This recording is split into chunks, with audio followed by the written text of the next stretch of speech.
ආයුබෝවන් සුබ සන්ධ්‍යාවක් දේශපාලනයේ කෙලින් කතා බහ හැරවුම් ලක්ෂය ටර්නින් පොයින්ට් අපි අදත් ආරම්භ කරන්නට සූදානම් සුපුරුදු විදිහටම මොනවද අද දවසේ රටේ තියෙන ප්‍රශ්න ඔබ දන්නවා ඔබ මගින් අහයි මොනවද අහන ප්‍රශ්න ඒ තරමටම ප්‍රශ්න ගණනාවක අද දවසේ ජනතාවට ජීවත් වෙන්න සිද්ධ වෙලා තියෙනවා පොහොර නැහැ ගෑස් නැහැ කිරිපිටි නැහැ ඩොලර් නැහැ සිමෙන්ති නැහැ ඒ ඇසේ හාල් නැහැ ආණ්ඩුවක් නැහැ කියලයි රටේ ජනතාව අද කියන්නේ.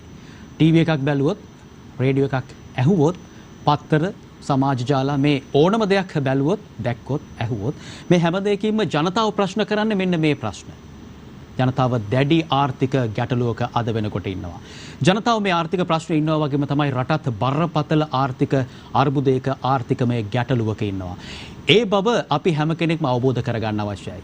මේ යථාර්ථය වහන්න උත්සාහ කළොත් අපි හැමෝටම ලොකු ගැටලුවකට ඉතාම ඉක්මනින් මුහුණ දෙන්නට සිද්ධ වෙන ඉතින් ඒ නිසා මේ ගැටලුව අපි මතු කළ යුතුයි. ඒ ඇත්ත අපි රටේ ජනතාවට කිව යුතුයි. අපි පිළිතුරු සොයාගෙන යා යුතුයි.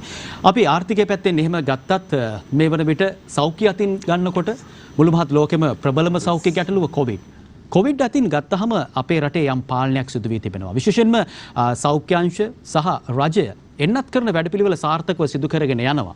යම් සාධනීය මට්ටමක් ඒ තුළ තිබෙනවා. ඒ නිසා තමයි අද වන විට අපිට මේ විදිහට මෙවැනි වැඩසටහන් ඉදිරිපත් කරන්නට හැකියාවක් ලැබිලා තියෙන්නේ. ඒ පිළිබඳව අපි විශේෂයෙන්ම ප්‍රසාදයෙන් යුතුව කතා කරනවා.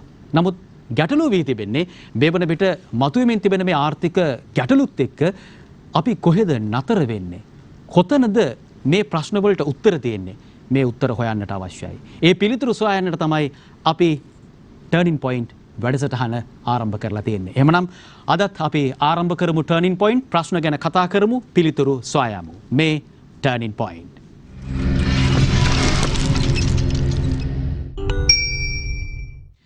හොඳයි අපි අද දවසේ අපේ ආරාධිතයයි ඉක්මනින් හඳුන්වා දෙන්නට සූදානම්. මොකද අද දවසේ විශේෂයෙන්ම ටර්නින් පොයින්ට් වැඩසටහනේ ඍජු කතා බහට එළඹෙන්නට පුළුවන් කතිකයෙක් සහ ආරාධිතයෙක් තමයි අපිත් එක්ක එකතු වෙලා ඉන්නේ. ඔබ දන්නවා පූර්ව ප්‍රචාරක පටවලින් ඔබ දන්නවා අද අපිත් එක්ක එකතු වෙන ආරාධිතයා කවුද කියලා. විශේෂයෙන්ම ගත්තොත් එතුමන්ගේ දේශපාලන ජීවිතය පිළිබඳ කතා කරනකොට ශිෂ්‍යාවදියේ සිටම ඒ අනතුරුව විශ්වවිද්‍යාල අවදියේත් ඔහු දේශපාලනයේ උපරිම ආකාරයට උපරිමයෙන් දේශපාලනයට කැප වී කටයුතු කළා. අදත් ඒ දේශපාලන ජීවිතය තුළ ඔහු තමන්ගේ භූමිකාව ඉදිරියට සිදු කරමින් සිටිනවා. පක්ෂ නායකත්වයේ ලැබෙනවා 2014 වසරේ පෙබරවාරි මාස 2 වෙනිදා. තව දින කිහිපයකින් අවුරුදු 8ක් සම්පූර්ණ වෙනවා ඔහුගේ පක්ෂ නායකත්වයට ජනතා විමුක්ති පෙරමුණේ පක්ෂ නායකත්වයට. වෙනත් දේශපාලන පක්ෂවල නායකයින් හා සංසන්දනය කිරීමේදී ඔහු පැහැදිලිවම තරුණ නායකයෙක්, ජව සම්පන්න නායකයෙක්. ඔහුගේ දේශපාලන ජීවිතය ගත්තමට පස්සේ මේ කාලය තුල දශක දෙකකට අධික පාර්ලිමේන්තු ජීවිතය තුළ ඔහු අමාත්‍යවරයෙක් විදිහටත් කටයුතු කරනවා 2004-2005 වකවානුව තුළ කෘෂිකර්ම පශු සම්පත් ඉඩම් හා වාරිමාර්ග අමාත්‍යවරයා විදිහට කටයුතු කරනවා. ඒ වගේම 2019 දී ඔහු ජනාධිපති අපේක්ෂකයා විදිහටත් ඉදිරිපත් වෙනවා. ඉතින් බොහෝ දේවල් ඔහුගේ දේශපාලනය තුළ ඔහු කරමින් සිටිනවා. ඒ විතරක් නෙවෙයි පාර්ලිමේන්තුව තුළ ප්‍රබල හඬක්, ප්‍රබල තර්කයක් ඔහු ඉදිරිපත් කරනවා. එහෙමනම් අද ඉක්මනින් පිළිගන්නට සූදානම් ජනතා විමුක්ති පෙරමුණ මූලික කරගත් ජාතික ජනබලවේගයේ නායක පාර්ලිමේන්තු මන්ත්‍රී අනුර කුමාර දිසානායක මහත්මයා. ආයුබෝවන්. බොහොම ගෞරවයෙන් පිළිගන්නවා ඔබ. අද අපේ ආරාධිතයා අනුර කුමාර දිසානායක මහතා මේ දිනවල ප්‍රබලම චරිතයක් බවට පත් වී තිබෙනවා. ප්‍රබලම කණ්ඩායමක් බවට මේ දිනවල දේශපාලන වේදිකාවේ එතුමන් ඇතුළු කණ්ඩායම පත්ව සිටිනවා. මේ දවස්වල විශේෂයෙන්ම කියවෙන කාරණයක් තමයි ජනතා විමුක්ති පෙරමුණේ කැම්පේන් එක ගැන කතා කළොත් මේ කැම්පේන් එකේ බොහෝ දෙනෙක් කියන එකක් තමයි අනුර ජනාධිපති වුණොත් අනුර ජනාධිපති. එන්නේ එතනින් පටන්ගෙන ඉදිරියට යන ස්වභාවයක් පේන්න තියෙනවා. මේ தત્ත්වය තවත් තීව්‍ර කරනවා ඔබ විසින් ඉදිරිපත් කරන ඔබ විසින් නම් කරනවා එක්තරා ආකාරයකට කැබිනට් මණ්ඩලයක්. මේ බොහෝ දෙනා හැඳුන්වුවා මේ ඡායා කැබිනට් මණ්ඩලයක්. මේ සමහර විට ඔබ කරන්නට ඇත්තේ ආණ්ඩුවට යම්කිසි බලපෑමක් විදිහටද නැත්නම් ඇත්තටම අනාගතය ගැන? නෑ ඇත්තටම ගත්තොත් ප්‍රධාන වශයෙන් අපේ රට විධිමත් පාලනයකට අපි ගේනවා නම් පළමුකොටම අපේ මේ අමාත්‍යාංශ විෂයන් බෙදීම විද්‍යාත්මක ක්‍රමවේදයකට සිදු විය යුතුයි. මම හිතනවා ගෝඨාභය රාජපක්ෂ මහත්මයා බලයට පත් කරතට පසු මම හිතන අවස්ථා ගණනාවක් සංශෝධනට භාජනය කොට තිබෙනවා. අමාත්‍ය දුර වෙනස් කොට තිබෙනවා. අමාත්‍ය දුර නම් වෙනස් කොට තිබෙනවා. විකාරයක් වෙලා තිබෙනවා. එනිසා අපි හිතනවා අපේ රටේ පාලනය සඳහා විධිමත් විෂයන් බෙදීමක් අවශ්‍යයි. ඔබ මා හඳුන්වනකොට ඔබ කිව්වා මා 2004 දරාපු අමාත්‍ය ධූරයේ කුසිකර්ම, ඉඩම්, වාරි මාර්ග, පස්සම්බ. ඒතර ඒක ඉතාමත් හොඳ විද්‍යාත්මක බෙදීමක්. එතකොට එහෙම තමයි අපිට යම් විෂයයකට මැදිහත් වෙලා ඒ විෂය අදාළ දිශාවට ගෙන යනවා වැදගත් වෙන්නේ. දැන් මම ගත්තොත් අද අපි ගත්තොත් පරිසර අමාත්‍යාංශය ගත්තොත් පරිසර අමාත්‍යවරයෙක් ඉන්න මහින්ද අමරවීර උට මධ්‍යම පරිසර අධිකාරියේ තව ආයතනක වෙයියි. වන සංරක්ෂණ අමාත්‍යවරයෙක් ඉන්න සී.බී. රත්නායක ඔහුට අයිති දේව සංස්ථාව. වනජීවි අමාත්‍යවරයෙක් ඉන්න විමල විරදිසානායක එයාට සත්ත්ව උද්‍යාන සහ වනජීවි දෙපාර්තමේන්තුව අයිති. මේ වගේ විකෘතියක් මේවයි කරලා තිබෙන්නේ. ඒ නිසා අපේ මේ අමාත්‍යාංශ කියලා කියන්නේ එක් අය සතුටු කර ගැනීම සඳහා ලොකු අමාත්‍යාංශයක් දෙන වැඩියෙන් සතුටු කරන්න පොඩි අමාත්‍යාංශයක් දෙන එක කැපිල්ලකට මේ වගේ තත්වයකට පත් වී තිබෙනවා. ඒ නිසා අපි පෞසුගියද දීර්ඝ ලෙස සාකච්ඡාවල විශේෂයෙන්ම අපිත් එක්ක සම්බන්ධ වෙලා ඉන්නවා අමාත්‍යාංශ ගණනාවක් මෙහිවන් ලද අමාත්‍යාංශ ලේකම්වරු. ඔවුන්ට විශාල අත්දැකීම් විශාල ප්‍රමාණයක් මේ අමාත්‍යාංශ මෙහිවීමේදී අපේ ගුණසේකර මහත්මයා ඒ වගේම අපේ අශෝක පීරිස් මහත්මයා මේ වගේ විශාල කණ්ඩායමක් ඉන්නවා. ඔවුන් සාකච්ඡා කරලා මේ විෂයන් විද්‍යාත්මක බෙදීම සඳහා අමාත්‍ය දුර 25ක් නම් කරා. ඒතර අපි හිතනවා මේ රට විධිමත් පාලනයකට ගේන්න නම් අමාත්‍ය දුර 25 අමාත්‍යාංශ 25යි. ඒ 25 කියන්නේ යම් කිසි විද්‍යාත්මක විද්‍යා උපරිම 25කට යන්න පුළුවන් අපිට. නියෝජ්‍ය රාජ්‍ය ඇමති දුර නැද්ද? නියෝජ්‍ය අමාත්‍ය දුර පමණයි තියෙන්නේ. ඊට අමතරව රාජ්‍ය අමාත්‍ය දුර, දිසා අමාත්‍ය දුර, ව්‍යාපෘති අමාත්‍ය දුර මේ සතුටු කිරීම සඳහා දෙන ඒවා. ඒ නිසා අපි ඉස්සල්ලාම කිව්වා අපේ රටේ උපරිම අමාත්‍ය දුර 25යි, නියෝජ්‍ය අමාත්‍ය දුර 25යි, අමාත්‍යංශත් 25යි, නියෝජ්‍ය අමාත්‍යංශත් 25යි. මොකද දන්නවද දැන් අමාත්‍ය දුර අඩු වෙලා අමාත්‍යංශ වැඩි වෙලා තියෙනවා. ඔව් පැහැදිලි. දැන් නාම රාජපක්ෂ මහත්මයාට ක්‍රීඩා අමාත්‍යවරයා, ඩිජිටල් රාජ්‍ය අමාත්‍යවරයා, ප්‍රාදේශීය සංවර්ධන අමාත්‍යවරයා. එතකොට පුද්ගලයෙක් එක වුණාට අමාත්‍යංශ 3ක් තියෙනවා උසතුව. මම හිතන මහින්ද රාජපක්ෂ මහත්මයා සතුවත් එහෙමයි. ඒ නිසා මේ විවස්ථාවල රිංගන ගැටමි. ඒ නිසා අපි නිශ්චිත වශයෙන් අමාත්‍ය දුර 25යි, අමාත්‍යංශ 25යි, එහෙබීම සදා අමාත්‍ය දුර 25යි, නියෝජ්‍ය අමාත්‍ය දුර 25යි. ඒක විධිමත්. එතකොට අපේ රට යම් මධ්‍යගත සැලසුම් කරලක මෙහෙවන්න පුළුවන්. ඊළඟ සමාජීය ලොකු සාකච්ඡාවක් තිබෙනවා. මේ ජනතා විමුක්ති පෙරමුණට මේවා පාලනය කරන්න කට්ටිය නෑනේ. මොන සාකච්ඡාවක් තියෙනවද? නේද? ඒ කියන්නේ හරිද? කවුද මේවා කරන්නේ? කවුද මේවා කරන්නේ? එතකොට මම පසුගියදා ඒ ශේස්ත්‍රයන්ගේ අත්දැකීම් තියෙන කණ්ඩායමකම පෙන්වා දෙන්න ලැබුවා. මා කිව්වා සෞඛ්‍ය ශේස්ත්‍රය ගත්තොත් අපේ ජාතික ජනබලවේගයේ විධායක සභාව නියෝජනය කරනවා. රාගම් වෛද්‍ය පීඨයේ මහාචාර්ය ක්‍රිසාන්ත අබේසේන. ඒ වගේම අපේ ජාතික විධායක සභාව වගේම ජාතික ජනබලවේගයේ ලේකම්වරයා හැටියට කටයුතු කරන නිහාල් අබේසිංහ. ඒ වගේම ජාතික විධායක සභාව නියෝජනය කරන වෛද්‍ය නලින්ද ජයතිස්ස. අපේ මෙවැනි කණ්ඩායමක් කරන සෞඛ්‍ය ශාස්ත්‍රය පිළිබඳව වග කියන්න බාර ගන්න. ඒ වගේ මුදල් අමාත්‍යාංශයේ පැත්තෙන් බැලුවොත් ආර්ථිකයේ පැත්තෙන් බැලුවොත් අපේ මහාචාර්ය අනිල් ජයන්ත, අපි සුනිල් හඳුනේ සහෝදරයා, වසන්ත සහෝදරයා මේ අධි ගණනාවක් ඉන්නවා ආර්ථිකය පිළිබඳ අත්දැකීම් තියෙන අධ්‍යාපනයක් තිබෙන පළපුරුදු දෙන කණ්ඩායම. ඒ නිසා මා පෙන්වා දෙනු ලැබුවා මෙවැනි බලයක් ගත්තොත් ඒ බලයක් එබවීමට සමත් කණ්ඩායමක් අපි ගාව ඉන්නවා කියලා. මම දැක සමහර අය අර්ථකථනය කළා දෙමු අපි කැබිනට් මණ්ඩලේ නම් කරයි කියලා. එහෙම එකක් නෙවෙයි. අපි එහෙමම සීන ලෝකයක නැහැ. එහෙම සීන ලෝකයක අපි නැහැ. නමුත් අපි මේ විෂයන් බාර දීලා මම හිතනවා මේක තනි පුද්ගලයෙකුගේ වැඩක් නෙවෙයි. යම් සාමූහික කණ්ඩායම් අපේ සෞඛ්‍ය ප්‍රතිපත්තිය හදන්න, ඒක සැලසුම් කරන්න, ඒක මේවන්න සාමූහික කණ්ඩායම් අපි පත් කරලා තිබෙනවා. ඉතින් ඒ නිසා අපේ ආරමුණ බවට පත් වෙන්නේ මේ බලය අත්පත් කර ගැනීමත් ඒකත් අපේ ප්‍රධාන කාර්යයක්. බලය අත්පත් කරගත්තාට පසු රට ගොඩනැගීම පිළිබඳ දැක්ම ඉදිරිපත් කිරීම තමයි අපේ අපේක්ෂාව උනේ. දැන් මේ ඉදිරිපත් කරපු දැන් ඔබ විද්‍යානුකූල ආකාරයට ඔබ සඳහන් කරන විදිහට පැහැදිලි විද්‍යානුකූල ආකාරයට ඒ ශාස්ත්‍රයන්හි දක්ෂතාවයන් නිපුණතාවයන් දක්වන උගත් මේ නම පාවිච්චි කරාට තරහ වෙන්නේ නැහැ මං හිතන්නේ ඔබතුමා. වියත් කණ්ඩායමක් ඔබගේ කණ්ඩායමට නම් කරලා තියෙනවා, යොදලා තියෙනවා. හැබැයි ප්‍රශ්නේ තියෙන්නේ ඔබ එය නම් කරාට වර්තමාන රජයට එල්ලවෙන බලපෑම මොකක්ද? දැන් ජනතාවට වර්තමානය තුල තියෙන පීඩිත තත්ත්වෙන් ගොඩ එන්නට අවස්ථාවක් අවශ්‍යයි. රජය වැරදි මග යනවා නම් හරි මගට ගන්නට අවශ්‍යයි. ඔබ මේ ඉදිරිපත් කිරීම තුලින් බලාපොරොත්තු වෙන්නේ මොකක්ද? අපි කරුණු දෙකක් තිබෙනවා. එකක් තමයි මේ අපි කොටස් දෙකක වැඩ කටයුතු කරමින්. එකක් තමයි මේ තියෙන ආණ්ඩුව ජනතාවට විරෝධීව ජනතාව පීඩාවට ලක්වීමට කරන දේවල් පිළිබඳව ජනතාවට එළිදරව් කිරීම සහ ඒව වළක්වා ගැනීම සඳහා කටයුතු කිරීම. දෙක මේ අනුගමනය කරමින් තියෙන සමාජ ආර්ථික දේශපාලන රටාව බිඳවට්ටලා නව සමාජ ආර්ථික දේශපාලන උපාය මාර්ගයක් වෙනුවෙන් බලය අත්පත් කර ගැනීම. මාර කලින් පැහැදිලි කරේ ඒ දෙවෙනි කොටස. පළවෙනි කොටස බැලුවොත් අපි දන්නවා ඒ බලවේගයන් ඉන්නවා. ඔබ උදාහරණයකට ගත්තොත් අපේ කුසකර්මාන්තයට මේ වෙලාවේ ඇති කර තිබෙන පීඩනය අතිමහත් විශාලයි. බරපතලයි. එතකොට අපි අපේ ගොවි ව්‍යාපාරයේ ගොවි ජනතාව දැනුවත් කරමින් උද්ඝෝෂණය කරමින් විවිධ ක්‍රියාමාර්ග යොදවමින් මේ සඳහා බලපෑම් කරලා තිබෙනවා. අවම වශයෙන් ජනාධිපතිවරු හිටපු ඉතාමත් දැඩි හිතුවක්කාර තීන්දුව එක තැනකට තල්ලුණා. මොකද්ද? රසායනික යෙදවුම් පෞද්ගලික අංශයට ගේන සඳහා අවස්ථාවක් ලබා දුන්නා. මම හිතන්නේ බලපෑමේ ප්‍රතිඵල. ඒ වගේම අපි පහුගිය දවස්වල භාණ්ඩ මිල ඉහළ යාම ජනතාවට මේ ආර්ථිකය දරා ගන්න බැරි වීම ගැන කතා කරා. ඒකට යම් ප්‍රමාණයකට ආණ්ඩුවට සිදු වී තිබෙන සමහර බදු ඉවත් කරන්න, ඒ වගේම යම් සහන පැකේජ් එකක් ජනතාවට යෝජනා කරන්න. ඒ නිසා අපි මේ අර්බුදයෙන් ජනතාව පීඩාවට පත් වෙන ජනතාවට යම් සහනයක් ලබා දීම සඳහා අපි කටයුතු කරනවා. ඒ වගේම ඔබ ගත්තොත් කෙරවල පිටිය බලාගාරේ ඒක විකිණීමට එරෙහිව අපි ක්‍රියාමාර්ග පමණක් අපි අධිකරණයට ගොස් තිබෙනවා. ඒ වගේම ත්‍රිකුණාමලේ තෙල් ටැංකිය සංකීර්ණය ඒකට විරුද්ධව අපි උද්ඝෝෂණ ක්‍රියාමාර්ග පමණක් නෙවෙයි ඒ සම්පත අපේ රටේ ජාතික සම්පතකට ආරක්ෂා කරගත යුතුයි කියලා අපිට අනුබද්ධ ජාතික භික්ෂු පෙරමුණ අධිකරණ ක්‍රියාමාර්ගවලට ගොස් තිබෙනවා.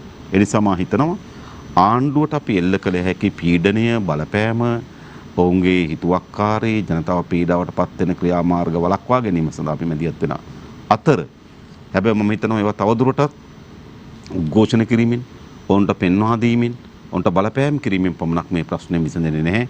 මේ අනුගමනය කරමින් තිබෙන ආර්ථික උපාය මාර්ග වෙනකොට නව ආර්ථික උපාය මාර්ගයට අපේ රට පරිවර්තනය කළ යුතු කියන ස්ථාවරණ අපි වැඩ කරමින් ඉන්නවා. හොඳයි. දැන් ඔබ ඉදිරිපත් කරන තර්කය ඊටම සාධාරණයි.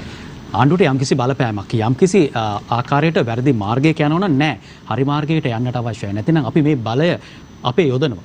ජනතාව අපි පෙළගස්සනවා කියන කාරණය ඔබ සඳහන් කරනවා. හැබැයි සමහර වෙලාවට මට මේ හිතෙන පෞද්ගලික කාරණයක්.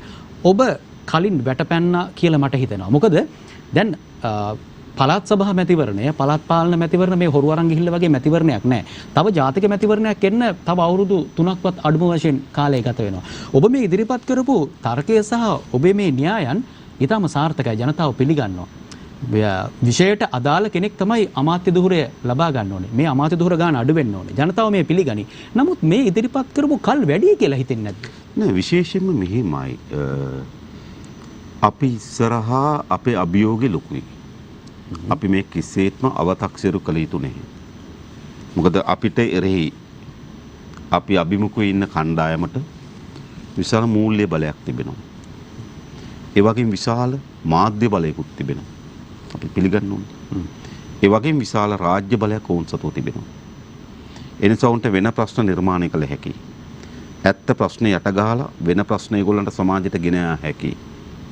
නේද? එතකොට අපි ඉදිරියේ ඉන්න සතුරා කියලා කියමුකෝ අපි. අපි එරෙහි වන්න අපිට ඉදිරියෙන් ඉන්න කෙනාගේ බලවත් භාවය ගැන අපි අත්ක්ෂේරුකට එන්න ඕන. එන අපේ සතුරා අපි අව탁සේරු කර නොගත යුතුයි. අපි දන්නවා ඔහු ප්‍රබලයි. ඔහුට රාජ්‍ය බලය තිබෙනවා, ඔහුට පෞල් බලය තිබෙනවා, ඔහුට මාධ්‍ය බලය තිබෙනවා, ඔහුට මුදල් තිබෙනවා නේද? උන්ට මධ්‍යම ආණ්ඩුව ඇමතිවරු පළාත් සභා ප්‍රාදේශ සභා මේ වගේ බලය තිබෙනවා. ඒතර මෙවැනි දැවැන්ත බලයක් එළී තියෙනවා. ඒතර අපි මේ පැත්තේ ඉන්නේ.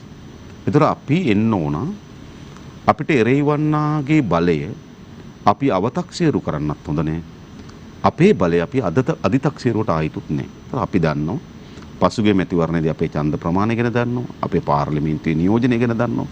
අපේ ගම්වල තියෙන දුබලතාවය ගැන දන්නවා. අපිට ජාතික වශයෙන් තවත් පැතුරු නායක මණ්ඩල අවශ්‍යයි. ඒ නිසා අපි දන්නවා අපේ දුබලතාවය. ඒතර අපේ සැලැස්ම වෙන්නේ මොකද්ද? ඒතර මේක අර නිකන් ෂණික නූඩ්ස් හදනවා වගේ එක සැරේ අනිත් පැත්ත හරවන්න ඕන එකක් නෙවෙයි. මේකට දීර්ඝ කාලීන සැලැස්මක් අවශ්‍යයි. ඒත් අපිට පුරවැසියන්ට තියෙන්නේ දැන් ඒගොල්ලන්ට තියෙන ඡන්දදායකයා ගාවට ගිහිල්ලා ඒගොල්ලන්ගේ ඡන්දදායකයා ප්‍රමෝදයටපත් කරන්න. දැන් සැපද ඒගොල්ලන්ට පුළුවන් ප්‍රමෝදයටපත් කරලා තියාගන්න. හැබැයි අපිට තියෙන මීට පෙර වෙනත් පක්ෂයකට ඡන්ද දීපු ඡන්දදායකයා අනෙක් පැත්තට හරවන්න කන්වර්ට් කරන්න. ඒතර ඒගොල්ලන්ට තියෙන අභියෝගයට වඩා අපේ අභියෝගය ලොකුයි. ඒ නිසා මම හිතනවා අපි හැමදාම දැනුත් අකණ්ඩව රටේ පුරවැසියන් එක්ක දේශපාලන සංවාදයක් තියෙන්න ඕන. ඒතර මේ සංවාදي තමයි අපි නිරත වෙන්නේ.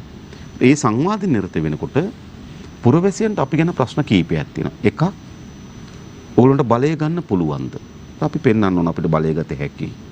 උන්ට බලය අරන් පාලනය කරන්න පුළුවන්ද? ඕ පාලනය කරන්න පුළුවන් කණ්ඩායමක් ඉන්නවා. ඔබලා බලය අරන් මොනවක් කරයිද? රයිට් අපි බලය අරන් මෙන්න මේ වගේ දේවල් තමයි කරන්නේ. අන්නේ දීර්ඝ පුළුල් සංවාදයේ අපි පුරවැසියන් එක කරන්න ඕන. ඒ නිසා අපි වේලාසනින් අවදි වෙන හැමදාම. මොකද මේක දේශපාලනය කියන්නේ ඒ මොහොතේ පොහොර දෙන්නම් නේද? අලි දෙන්නම් කොටි දෙන්නම් කියන සාත්‍රයක් නෙවෙයි. ඒක තමයි අපේ රටේ දේශපාලනය. නමුත් ඒක නෙවෙයි.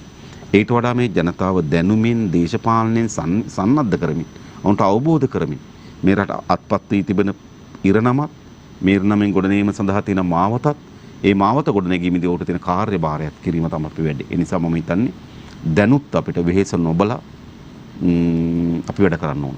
ඒ නිසා අපි වැඩේ කරමින් ඉන්නවා. පුළුල් දේශපාලන දර්ශනයක් ඇති කණ්ඩායමක් ඔබතුමන් ඇතුළු කණ්ඩායම පැහැදිලි මේ සඳහන් කළ යුතුයි. විශේෂයෙන්ම ඉදිරිය ගැන සිතා ඒ සකස් කරන සැලසුම් බොහොමයක් මම හිතන්නේ ඊටම තීරණාත්මක ආකාරයට මේ දේශපාලනය තුළ බලපානවා. ඔබ හිතන විදිහට මේ වෙලාවේ කළ යුතුයම තියෙන දේ ජනාධිපතිවරයා ඉවත් කිරීමද? අග්‍රාමාත්‍යවරයා ඉවත් කිරීමද? ආණ්ඩු පෙරළිය? මම හිතන්නේ නෑ මේ තනි පුද්ගලයන්ගේ වෙනස් වීමකින් මේකට උත්තරයක් හම්බ වෙවි කියලා. හැමදාම ජනතාව කල්පනා කරේ එක් පුද්ගලයෙක් වෙනුවට සියසුනේ තව පුද්ගලයෙක් මාරු කිරීමෙන් මේකට පිළිතුරු ලැබෙවි කියලා. ඒක අද නෙවෙයි දීර්ඝ කාලයක් නේද? අපි දීර්ඝ කාලයක් අපේ රටේ ජනතාව තනි පුද්ගලයන් පසුපස හඹා ගිහිල්ලා ජනාධිපතිවරු මාරු කරලා තිබෙනවා, අග්‍රාමාත්‍යවරු මාරු කරලා තිබෙනවා, ආණ්ඩු මාරු කරලා තිබෙනවා. මම හිතන්නේ තවදුරටත් එවැනි ප්‍රයත්නයක් නෙවෙයි අපි හමු වී තිබෙන්නේ. අපි හමු වී තිබෙන්නේ මේ දීර්ඝ කාලයක් අනුගමනය කරන දේශපාලනය. මේක අතිශය මඩ ගොහරුවක්, අප්‍රසන්න තැන, අපේ රටේ ජනතාව පිළිකුලින් බලන තැන, වංචාව, දූෂණය, මජරකම, අවිනීති පිරුණු තැන. ඒ නිසා මේ දේශපාලනය වෙනස් කරන්න ඕනේ. මහජන සේවයක් බවට පරිවර්තනය කරන්න. ඊළඟ මේ සමාජයේ එකිනෙකා කුලල්කා ගන්න, එකිනෙකා අතර සැකයෙන් බලන, ක්‍රෝධයෙන් බලන, අනේකා කෙරෙහි ලෙන්ගතුකමක් වෙනුවට පොඩි ඇරගන් ටිකක් ප්‍රතිවිරෝධී මානසිකත්වකින් බලන සමාජය වෙනුවට අපි යහපත් සමාජයක් බවට පරිවර්තන කර ගැනීමේ අවශ්‍යතාවයක් ඕන. ඊළඟ මේ දීර්ඝ කාලයක් අනුගමනය කරන ආර්ථික උපාය මාර්ගය රටකට ආර්ථික වශයෙන් විය හැකි විශාල විනාශය සිදු වී තිබෙනවා. නව ආර්ථික ගමනක් ඕන. ඒ නිසා දැන් අපේ රට ඉල්ලා හිටින්නේ අපි දීර්ඝ කාලයක් ගමන් කරලා අපේ රටත් අපේ රටේ ජනතාවත් බිත්තියට හේතු වෙලා ඉවරයි. දැන් පුරවැසියන් ආපහු හැරලා බලන්න ඕන. දැන් තවදුරටත් හුදු පුද්ගල මාරුවක්, හුදු ආණ්ඩු මාරුවක් නෙවෙයි ඕන. ප්‍රතිපත්තිමේ මාරුවක් අවශ්‍යයි. ඒ තමයි අද අපිට අවශ්‍ය වෙ තිබෙන්නේ. දේශපාලන සමාජ ආර්ථික ශේෂ්ත්‍රයේ පුළුල් පරිවර්තනයක් අවශ්‍යයි. කාදිනලු උන්වහන්සේ පහුගිය දවසේ කිව්වා අපේ රට අවශ්‍ය විප්ලවීය පරිවර්තනයක් කියලා. අපිත් හිතනවා. අපේ රටේ බොහෝ දේවල් විප්ලවීය ලෙස පරිවර්තන ලක් කළ යුතු විදිහකට අපි මුහුණ දීලා තිබෙනවා. ඔබ හිතන විදිහට දේශපාලනය අපේ දේශපාලනය තුළ මහා බැරෑරුම් ගැටලුවක් පවතින බව ඔබ අවධාරණය කරනවා. ඔබ පාර්ලිමේන්තුව තුලත් ඉන් පිටතදීත් මේ බව සඳහන් කරනවා. අපේ දේශපාලනය බොහොම මජර මට්ටමකට ඇවිල්ලා කියන කාරණේ සිහිපත් කරනවා. ඔබ හිතන විදිහට මේ කොතනින්ද මේ වැරදිලා තියෙන්නේ? මේක මේ විධායක ජනාධිපති ක්‍රමය හරහා මතුවුණු කාරණයක්ද?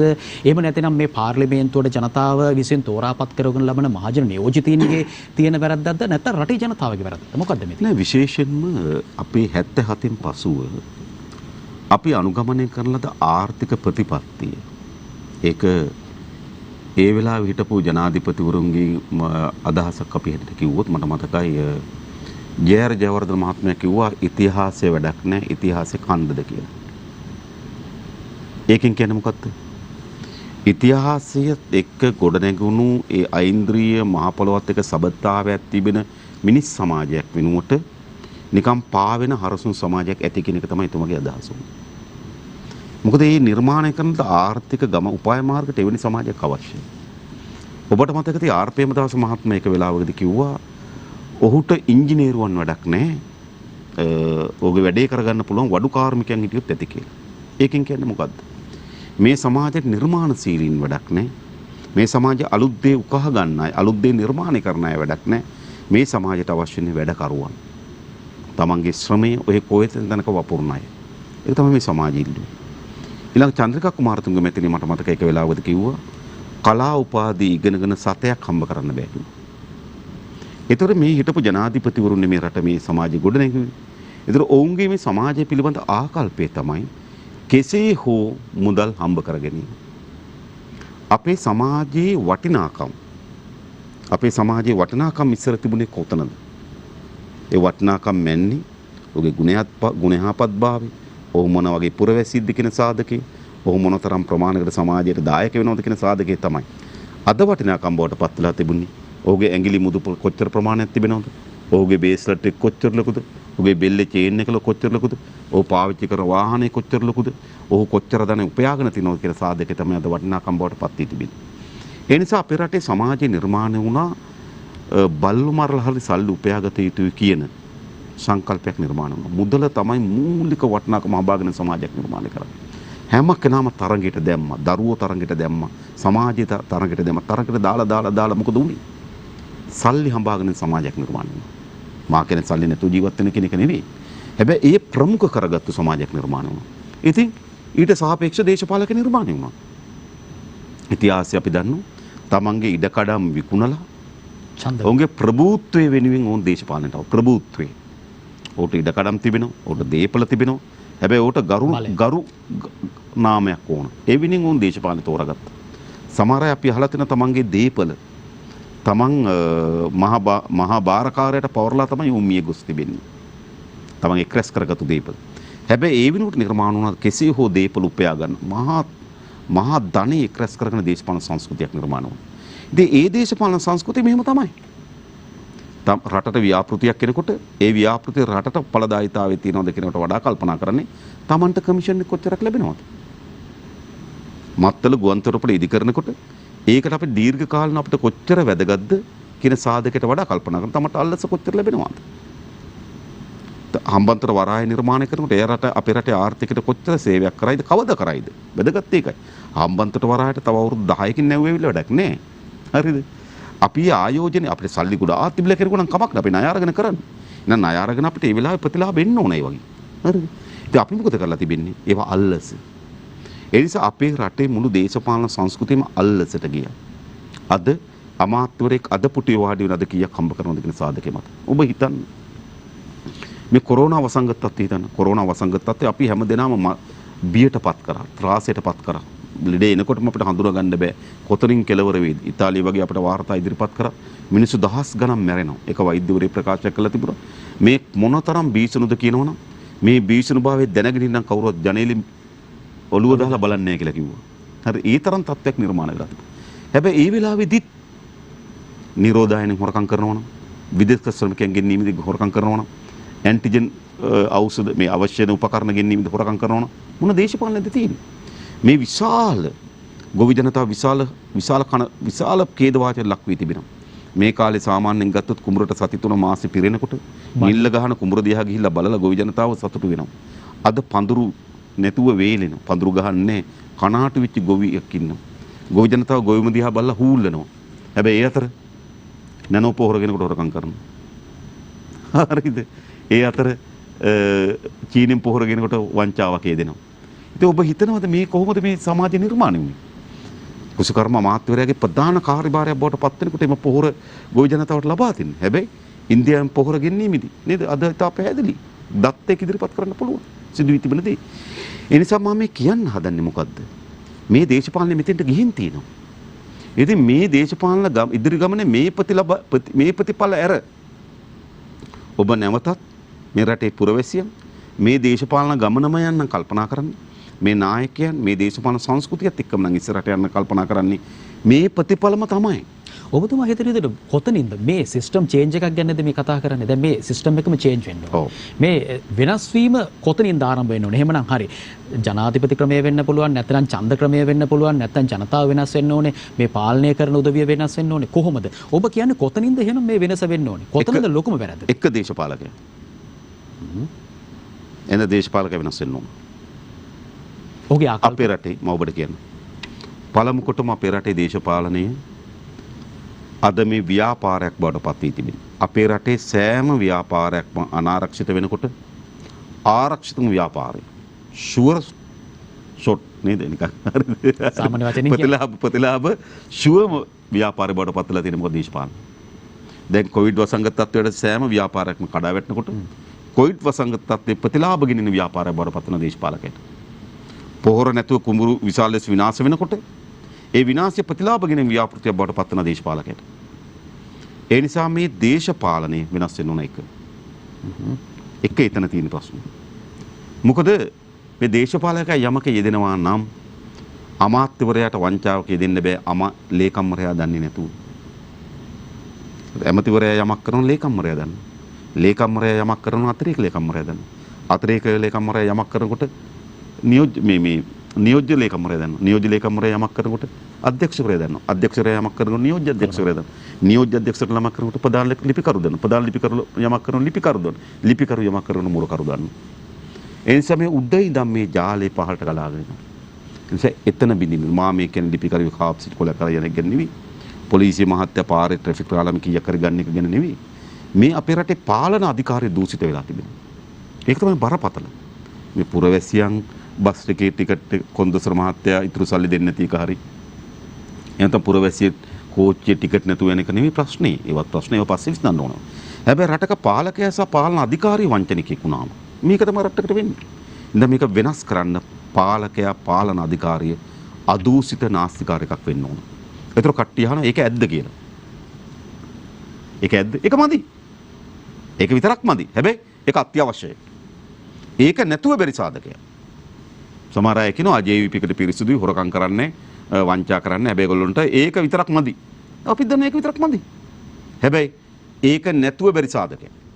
ඒ නිසා මේ පරිවර්තනය කරන දේශපාලන අධිකාරීන් පටන් ගන්නවා. ඊළඟ අපේ රටේ දේශපාලනේ නාස්තිකාර අමාත්‍යවරුන් විශ්‍රාම වැටුප් වාහන පර්මිට් අමාත්‍යවරුන්ට ගෙවල් ජනාධිපති හිටපු ජනාධිපතිතුරු බලාගෙන වරප්‍රසාද ඒ කියන්නේ දේශපාලකයා පොදු ජනයාට වඩා උඩින් ඉන්න කෙනෙක් වෙලා තියෙනවා. අපේ රටේ හිම. දේශපාලකයා පොදු ජනයාට වඩා උඩින් ඔහු නීතියට යටත් නැහැ. ඒ නිසා මේ දේශපාලකයා පොදු ජනයා හා සමානයි කරන්න. ඔබ මාධ්‍යවේදියෙකුට ඔබගේ වෘත්ති. මම දේශපාලකයෙකුට මගේ වෘත්ති. එහෙම නැපි වෙන්න ඕන. අපි සියලු දෙනාගේම වෘත්තීන් ඒකාබද්ධ වෙලා තමයි මේ රට ඉස්සරහට යන්නේ. නේද? ගොවි ජනතාව තමන්ගේ කුඹුරේ වගා කරලා නෙලන අස්වැන්න තමයි රටේ ජාතික නිෂ්පාදනය එකතු කරන්නේ. ඒ සඳහා අවශ්‍ය වෙන තාක්ෂණික ඥානය තමයි කුසකර්ම දෙපාර්තමේන්තුව ලබා දෙන්නේ. ඒ සඳහා වෙළඳපොළ තමයි ව්‍යාපාරිකයන් නිර්මාණය කළ දෙන්නේ. ඒ සඳහා දැක්ම තමයි දේශපාලකයන් නිර්මාණය කළ තිබෙන්නේ. ඒතර මේ නිෂ්පාදනය අපි හැම කෙනාගේම සාධාරණ හවුල්කරුවන්ගේ ප්‍රතිඵලය. දේශපාලකයෙක් විතරක් උඩට යන්නේ. ඔහු උඩුමහලේ ජීවත් වෙන්නේ. මේ උඩුමහලේ ඉන්න දේශපාලකයෙක් බිමට බස්සන්න ඕන. මේ පරිවර්තනය කරන්න පළවෙනි පියවර තමයි දේශපාලන පරිවර්තනයක් අවශ්‍යයි. දේශපාලන පරිවර්තනයෙන් පසුව අනිවාර්ය සමාජ පරිවර්තනයක් එනවා. මොකද දේශපාලකයා මෙහිමනම් පුරවැසියන් කල්පනා කරන කොහොමද? ඔව් අපිත් දැන් මේකට සූදානම් වෙන්න ඕන කියලා. හැබැයි මේ පුරවැසියන් එහෙම කල්පනා කරන්නේ නැහැ. මෙච්චර ඩොලර් හිගයක් තිබියදී අග්‍රාමාත්‍යවරයාට පුළුවන් නම් චාට මොකද්ද පෞද්ගලික ජෙට් යාන අරගෙන තිරුපති වඳින්න යන්න. ඒක පුරවැසියන් කල්පනා කරන අපිට කිරිපිටි ගේන්න විදියක් නැහැ ඩොලර් නැහැ. හැබැයි අග්‍රාමාත්‍යවරයා තිරුපති යනවා ජෙට් යාන අරගෙන. මුදල් අමාත්‍යවරයා ලොස් ඇන්ජලිස් යනවා පෙබරවාරි දෙසැම්බර් 14 අයවැය ඉවර වෙච්ච හැටිම. තවත් මැති අමතුරු 30ක. ඔව් තවත් මැති අමතුරු වෙනවා. මම කියන්නේ මැති අමතුරු විදේශගත වෙනක වැරද්දක් නෙවෙයි. උන්ට කල රට වෙනුවෙන් රාජතාන්ත්‍රික කටයුතු කරන සම්බන්ධකම් හදාගන්න ප්‍රශ්නයක් නැහැ. හැබැයි එහෙම නෙවෙයි මේවා යන්නේ. නමුත් මෙවන් මොහොතක. ඔව් මෙවැනි මොහොතක කොහොමද යන්නේ නෙවෙයි. ඉතින් මම මේ කියන්න හදන්නේ මෙන්න මොකුත් නෙවෙයි. මේ සමාජය යහපත් කරන්නට ගේන්න පුළුවන්කම තියෙන්නේ දේශපාලන මුල් පියවර ගත්තොත් විතරයි. දැන් මේ පරිවර්තනයේ ආරම්භයේ තියෙන්නේ දේශපාලන පරිවර්තනයකින්. හොඳයි. දේශපාලන පරිවර්තනයක වෙනස තුළින් රට සංවර්ධනය කරාගෙන යන්නටයි ජනතා විමුක්ති පෙරමුණේ අදහස වී තිබෙන්නේ. ඒ අනුවයි ඔවුන් මේ වන විට ක්‍රියාකාරී දේශපාලනය තුළ Tamanගේ ගමන් මඟ ඉදිරියට ගෙන යමින් සිටින්නේ. එහෙමනම් ඒ පරිවර්තනීය වෙනස කරන්නට ජනතා විමුක්ති පෙරමුණට හැකියාවක් තිබෙනවාද? මේ විවේචනයේ විතරද ජනතා විමුක්ති පෙරමුණ සිදු කරන්නේ? දැඩි ප්‍රබල විවේචනයක් ඔවුන්ගෙන් පවතින සෑම ආණ්ඩුවකට මෙල්ල වෙනවා. එහෙමනම් විවේචනයේ පමණක්ද ප්‍රායෝගිකව ඔවුන් ක්‍රියා කරන්නේ කොහොමද? අපි ඒ ගැන කතා කරමු. මේ කෙටි විරාමයෙන් අනතුරුව ටර්නින් පොයින්ට් පළමු විරාමයයි මේ.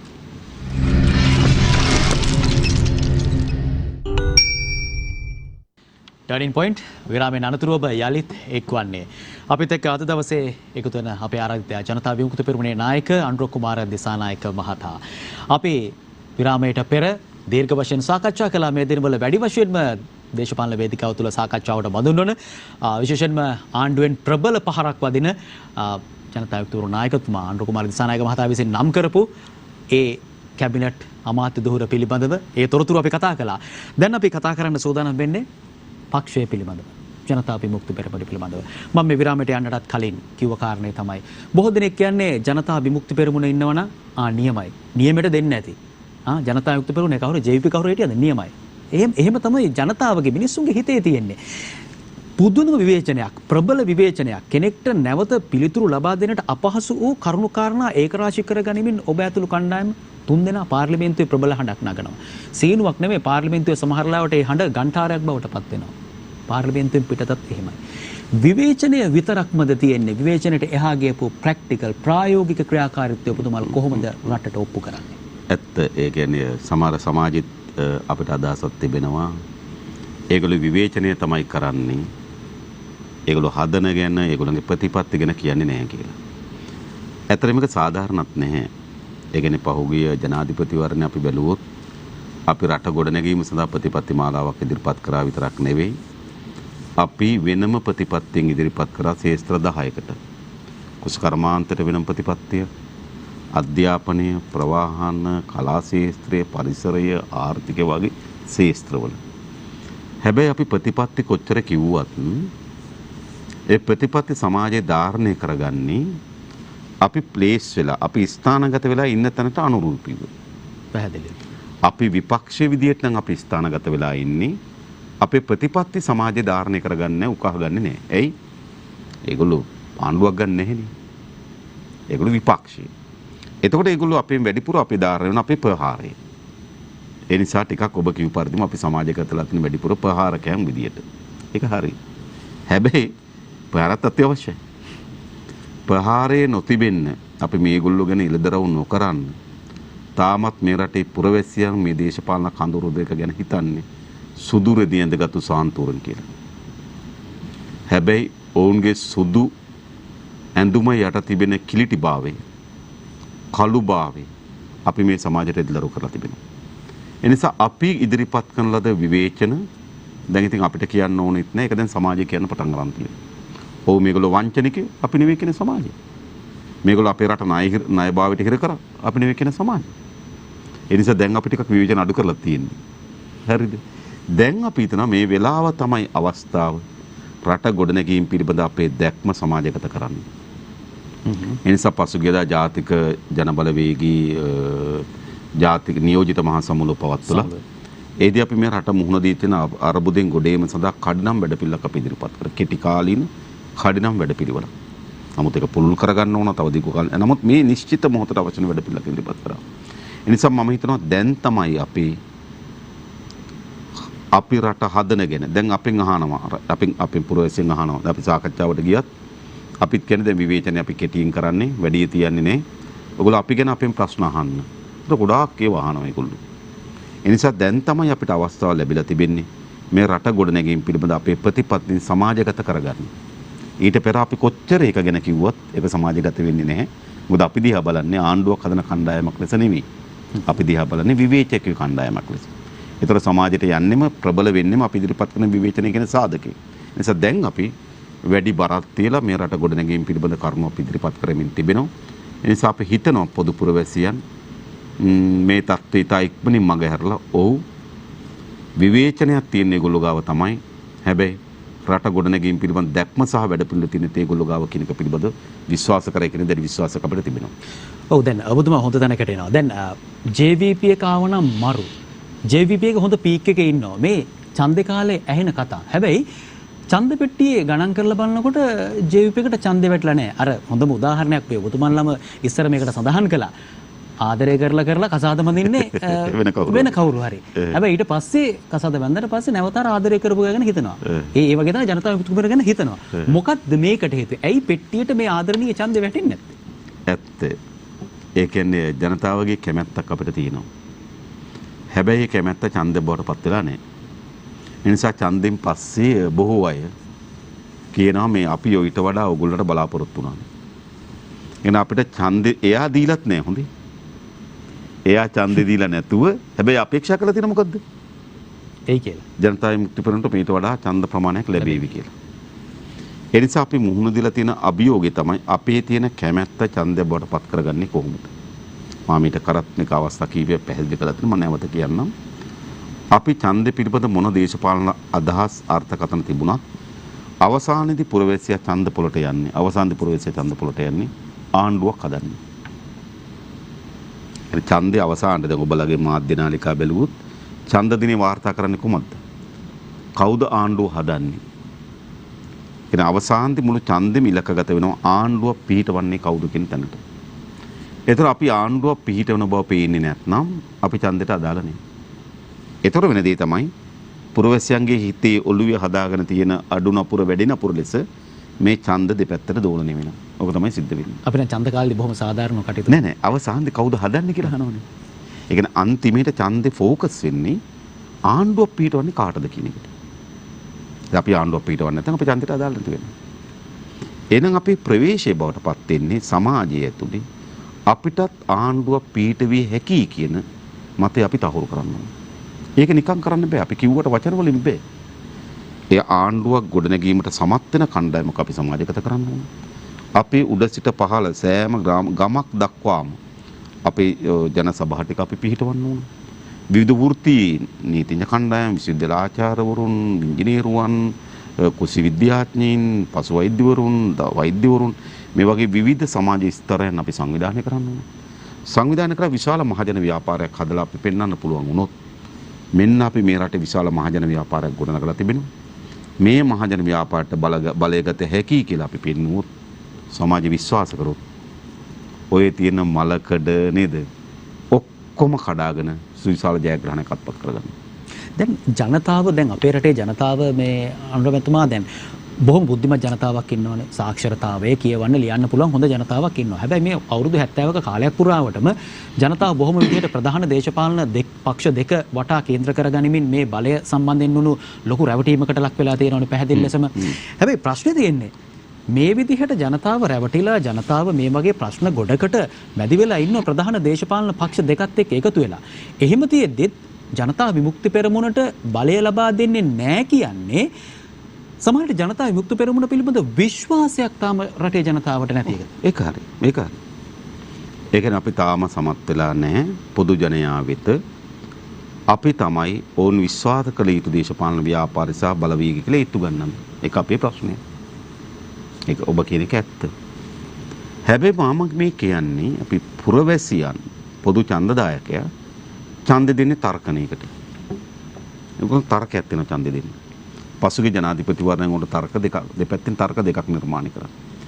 එක පැත්තකින් නිර්මාණය කරා ගෝඨාභය රාජපක්ෂ මහත්මයා බලයට ආවොත් විශාල ප්‍රජාතන්ත්‍රවාදයට අනතුරක් මුහුණ දෙනවා. නිසා පක්ෂපාත පසෙක තබා මේ ඒකාධිපති වියරුව මොකද ඒ වෙලාවේ හිට්ලර් වගේ සාකච්ඡා සිද්ධ වුණා. සමහර හාමුදුරුවන්සලා ප්‍රසිද්ධිය කිව්වා හිට්ලර් කෙනෙක් අවශ්‍යයි කියලා. එතකොට අනිත් පැත්තේ කඳවුර නිර්මාණය වෙනවා.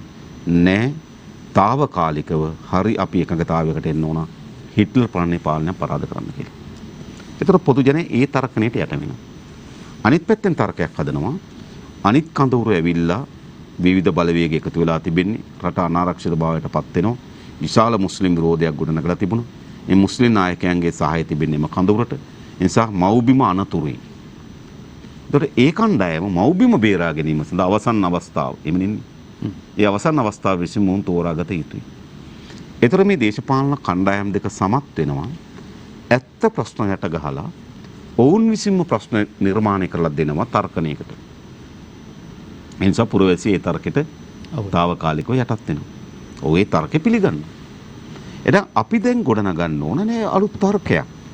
පොදු ජනයාට අපිට ඡන්දය ලබා දීම සඳහා තර්කණයක් අපි ගොඩනගන්න ඕන. ඒ තර්කණය අන්කවරක්වත් නෙවෙයි.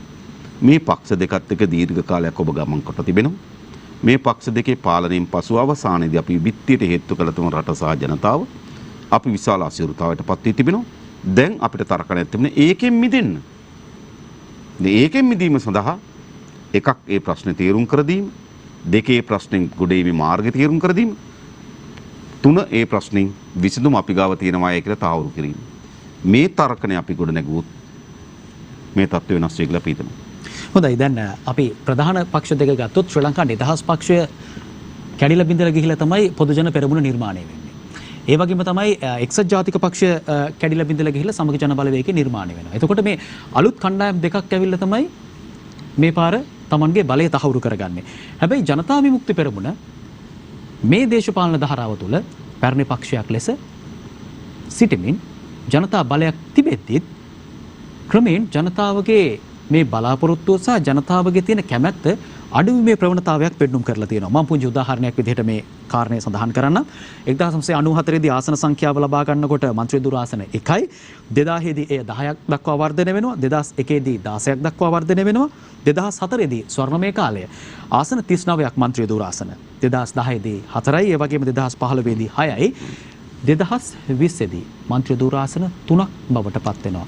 එහෙමනම් ඔබ ගොඩනගන තර්කයත් එක්ක කොහොමද මේ ඉලක්කම් සංඛ්‍යාව වල කෙටි සංඛ්‍යාව එහෙමනම් වැඩි කරගන්න පාර්ලිමේන්තුවේ? ඔය ප්‍රශ්නය පොඩි තැනක් තියෙනවා. 2004 ගත්තොත් අපි වෙනම දේශපාලන ව්‍යාපාරයකට තරම් කරා නෙවෙයි. අපි එක්සත් ජනතා නිදහස් සන්ධානයෙන් තරඟ වෙදිලා අපිට මනාපරා මන්ත්‍රී දුර 39ක් ලැබුණා. බොහෝ දිස්ත්‍රික්කවල අපි 1 2 3 කියන ස්ථාන ලබා ගත්ත මනාපෝලි. කෙසේ වුවත් ඒ සංඛ්‍යා දත්ත දිහා බැලුවොත් අපි පාර්ලිමේන්තු නියෝජනයේ අපි පසුබෑමක් තියෙනවා. ඒක පිළිගන්න ඕනේ. දත්ත ඇතුළේ අපිට ඒක පෙන්නනවා. ඒක හරි. හැබැයි දේශපාලන ව්‍යාපාරයක් සමත් වෙන්න ඕන. එකක් ඒ පසුබෑමට ඔරොත්තු දෙන්න පුළුවන් වෙන්න ඕන. දෙක පසුබෑම තේරුම් ගන්න පුළුවන් වෙන්න ඕන. තුන පසුබෑම වෙනස් කර ජයග්‍රහණය පිළිබඳ විශ්වාසය ගොඩනගන්න ඕන. ඉතින් අපි හැම දේශපාලන ව්‍යාපාරය. අපි පසුබෑමට ඔරොත්තු දීලා තිබෙනවා. පසුබෑමට හේතු තේරුම් අරගෙන තිබෙනවා. පසුබෑම වෙනස් කිරීම සඳහා දැඩි විශ්වාසයක් අපිට තිබෙනවා. මා හිතනවා ලංකාවේ මෑත දශක 3-4කට පසු අපේ රටේ දේශපාලනයේ ඒ විශේෂ අවස්ථාව දැන් නිර්මාණය වෙලා තිබෙනවා.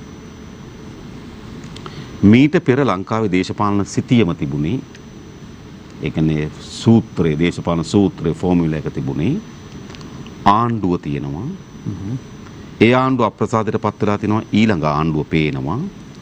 ජනතා විමුක්ති පෙරමුණ දිහා බලනවා මේගොල්ලොත් මොකද සුවර්ණ අරගොල්ලෝ කීප දෙනෙක් හිටියොත් හොඳයි. ඔහොමනේ.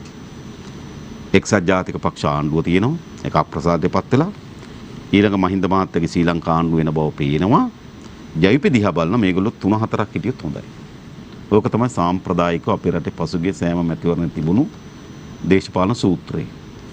ආණ්ඩුව තියෙනවා. ඊළඟ ආණ්ඩුව පේනවා. ජයිපි යම් නියෝජන පාර්ලිමේන්තු ඉන්න ඕන. යතුරු දෙන්න ඕන. රිමෝට් කන්ට්‍රෝල් එක දෙන්න ඕන. අපි තිල්ුවේමනේ. ඒ වගේ සූත්‍රයක් තමයි තිබුණේ. හැබැයි අද සූත්‍රය වෙනස්. අද ආණ්ඩුව ගොඩ නැගිලා තිබෙනවා. වැඩිම ජනවරම සහිත ගොඩ නගාගත්තු ආණ්ඩුව මේක නිදහස් ශ්‍රී ලංකාවේ. හරිද? වැඩිම ජනවරම සහිත ආණ්ඩුව. ජනාධිපති ධූරය විශාලම ප්‍රතිශතයක් මේ විශාලතම පරතරයක් මම චන්ද්‍රිකා දිනුවා මහාචන්දෙන් පස්සේ. නමුත් මම හිත විශාල ජනවරමක් තියෙනවා. හැබැයි ජනවරම් වේගයෙන් කඩා වැටෙමින් තිබෙනවා. ගෝඨාභය රාජපක්ෂ මහත්මයා අයිස් කන්දක් වගේ දියෙමින් යමින් තියෙනවා. මහා ප්‍රතාපවත් නායකයෙක් හිටපු මහින්ද රාජපක්ෂ මහත්මයා වේගයෙන් කඩා වැටෙමින් තිබෙනවා. විශාල ජනවරමක් තිබුණු ආණ්ඩුව නේද වේගයෙන් ජනතාවගෙන් ප්‍රතික්ෂේපයකට භාජනය වෙමින් තිබෙනවා. එළි ආණ්ඩුව පේනවද? එළි ආණ්ඩුව පේන්නේ එළියේ පොඩි විහිළු සහගත ජනක නේද විකටාරූපී රංගනයක් පේනවා. ඒ නිසා වෙනදට වඩා සූත්‍රය වෙනස්. ඒ නිසා පුරවැසියන් අපි දිහා බලන්නේ මීට පෙර බලපු විදියට නෙවෙයි. මීට පෙර අපිට පුරවැසියන් එන්නේ ඕගොල්ලන්ගේ മന്ത്രിදු සංඛ්‍යාව අපි වැඩි කරමු. ඕගොල්ලෝ කීප දෙනෙක් හරි පාර්ලිමේන්තුවට හොඳයි. හැබැයි අද අපි දිහා බලන්නේ නෑ ඕගොල්ලෝට මේ රට දීලා බලන්න ඕන. මේ දෙගොල්ලම එපා වෙලා තියෙන්නේ. මම මේ වචන පාවිච්චි කරන රූපවාහිනිය නිසා නමුත් පුරවැසියා මේ වචන වල නෙවෙයි කියන්නේ. හරිද? මේ දෙගොල්ලම එපා වෙලා තියෙන්නේ. අපි ඕගොල්ලෝ දිහා බලමින් ඉන්නේ. ඕගොල්ලෝ හරි මේක කරයි කියලා අපිට විශ්වාස කරනවා. මොනවා වුණත් ඕගොල්ලොත් මේ රට නැති කරත් අවුරුදු 5නේ 73ක් නැති වෙච්ච එකේ 5ක් මොකද්ද කියලා එහෙම හිතනවා. හරිද? ඒ නිසා අපි දිහා යම් ප්‍රමාණයකට අවධානයක් යොමුමින් තිබෙන පළවෙනි වතාවට අපි පාලන බලයට ලබා දී යුතුයි වගේ යෝජනාවක්. එවැනි අදහසක් නිර්මාණය වෙලා තියෙන සමාජය. මීට පෙරේ තිබුණේ නැහැ. මේක තමයි මේ වෙලාවේ තියෙන සුවිශේෂී දේශපාලන තත්ත්වය. අපි සමත් වෙන්න ඕන ඔන්න ඔය තර්කණය සමාජගත කරගන්නත් ඒ තර්කණය මට ජනතාව ඒක රාශි කරගන්න. අන්න ඒ සඳහා තමයි අපි පුළුල්තම මහජන ව්‍යාපාරයට ජාතික ජන බලවේග ගොඩනගලා තිබෙන්නේ. ඒ නිසා මේක විශේෂිත දේශපාලන තත්ත්වයක්. දේශපාලන එහෙම තමයි පරිවර්තන වෙන්නේ. සාමාන්‍ය දේශපාලන කාල පරිච්ඡේද තිබෙනවා. සාමාන්‍ය දේශපාලන ගලාගෙන යන රටාවක් තිබෙනවා. ඒ අතර විශේෂ අවස්ථා නිර්මාණය වෙනවා. ඒ නිසා අද අපේ රටේ දේශපාලන විශේෂ අවස්ථාවක් අන්නේ විශේෂ අවස්ථාවට අනුරූප වන පරිදි ගැළපෙන පරිදි දේශපාලනය කිරීම තමයි අපේ සලස් බවට පත් වෙලා තිබෙන්නේ. විශේෂ දේශපාලනික අවස්ථාවන් ලබා ගන්නට සහ ජනතාවට ඔබ කියන මේ කරුණුකාරණා ප්‍රත්‍යක්ෂ වෙන්නට නම් මේ ජනතාවට කරන චෝදනාවක් නෙවෙයි. හැබැයි ජනතාවට පොරොන්දු අවශ්‍යයි. ජනතාව බලාපොරොත්තු වෙනවා නායකයෙක් පත් වෙනකොට යම්කිසි පාලන කණ්ඩායමක් පත් වෙනකොට දේශපාලන පක්ෂයක් වෙන්න පුළුවන් නායකයෙක් වෙන්න පුළුවන්. අපිට මොනවද දෙන්නේ? අපිට මොනවද ලැබෙන්නේ? ජනතාව ඉස්සෙල්ලාම බලන්නේ අපිට මොනවද ලැබෙන්නේ ඊට පස්සේ තමයි බලන්නේ මේ රටට මොකද්ද ලැබෙන්නේ කියන කාරණේ. ඔබ හිතන විදිහට ඔබ ජනාධිපති අපේක්ෂකයා විදිහට ඊළඟට ඉදිරිපත් වෙද්දී ඔබ ප්‍රධාන වශයෙන් ඉදිරිපත් කරන්නේ මොනවද? ජනතාවට මොනවද ලබා දෙන පොරොන්දු? නෑ පළමුකොටම මේ මම ජනාධිපති අපේක්ෂක නැද්ද කියන එක අපි පස්ව කල්පනා කරමු. තව ගොඩක් කාලයක් අපි උපකල්පනයක් කරමු. පොඩ කාලයක් තියෙනවා. අපි ගොඩ රැගෙමින් තිබෙන ජාතික ජන බලවේගයේ මහජන ව්‍යාපාරයක් හැටියට අපි ඒක අපි සාමික naයකත්ව ගොඩ රැගෙමින් තිබෙනවා. කෙසේ වුවත් අපි ජාතික ජන බලවේගයේ මොකද්ද පුරවැසියන්ට දෙන්නේ කියන තර්කෙනෙ ඉන්නේ. ඔව්. ඇත්තටම අපි කිසිසේත්ම අලි දෙන්නම් කෝටි දෙන්නම් කියන්නේ නැහැ. මදක සමහර අපේක්ෂකයන් කරන ජනාධිපතිතුමු වහම මම සෙරෙප්පු දෙන්න. ගමකට ගියොත් සෙරෙප්පු දෙන්නම් කියන. පාසලකට ගියොත්. ගොවිපලකට ගියොත් පොහොර දෙන්නම් කියන. කාන්තාර සීමත් තිබුත් ඇඳුම් දෙන්නම් කියන. ගැබිනියම් මමුරුගේ සීමත් තිබුණ පෝෂණ මල්ලක් දෙන්නම් කියන. පසුගිය ජනාධිපතිවරයා මේ අපේක්ෂක දෙන්න ඔය විදිහටම ඔක්කොම කිව්වා. අද ලැබිලා තියෙනවද නැහැ? පසුගිය ජනාධිපතිවරණදී පොහොර පිළිබඳ මේ අපේක්ෂකයන් දෙදෙනාගේම තර්කය උනේ මොකද්ද? පොහොර නිකන් දෙන්න. ඒ වෙලාවෙදිත් මම කියපු දේ තමයි පොහොර සහන ආධාරයේ සතේකින් අපි වැඩි කරන්නේ කියලා. හරි. නැවත පොහොර සහන ආධාරයේ සතේකින් වැඩි කරන්නේ නැහැ කියලා මම කිව්වා. පොහොර සහන ආධාරය සතේකින් වැඩි කරන්නේ නැහැ. සහන ආධාරය වැඩි කරලා දෙන්නේ නැහැ. හරිද? හැබැයි අපේක්ෂක දෙන්නම තරඟට කිව්වේ මොකද්ද?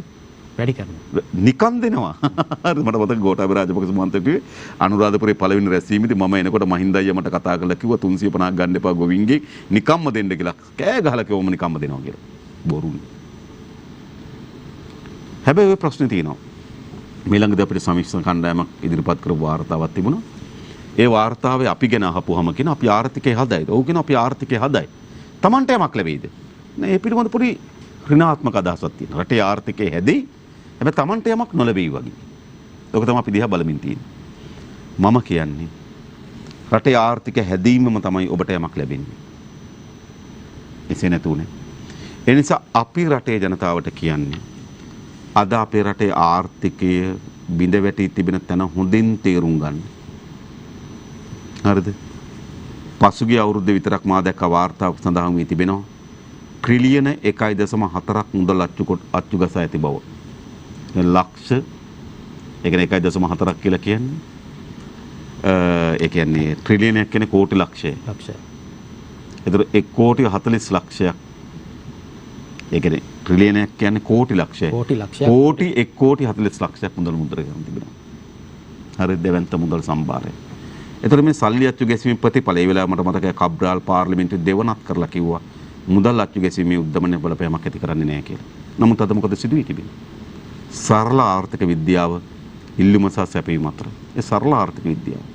මුදල් විශාල තොගයක් වෙළඳ පොළට එනවනම් ඊට සරල ලෙස නිෂ්පාදනය ඇති වෙන්නේ නැත්නම් අනිවාර්යෙන් භාණ්ඩ මිල ඉහළ යනවා.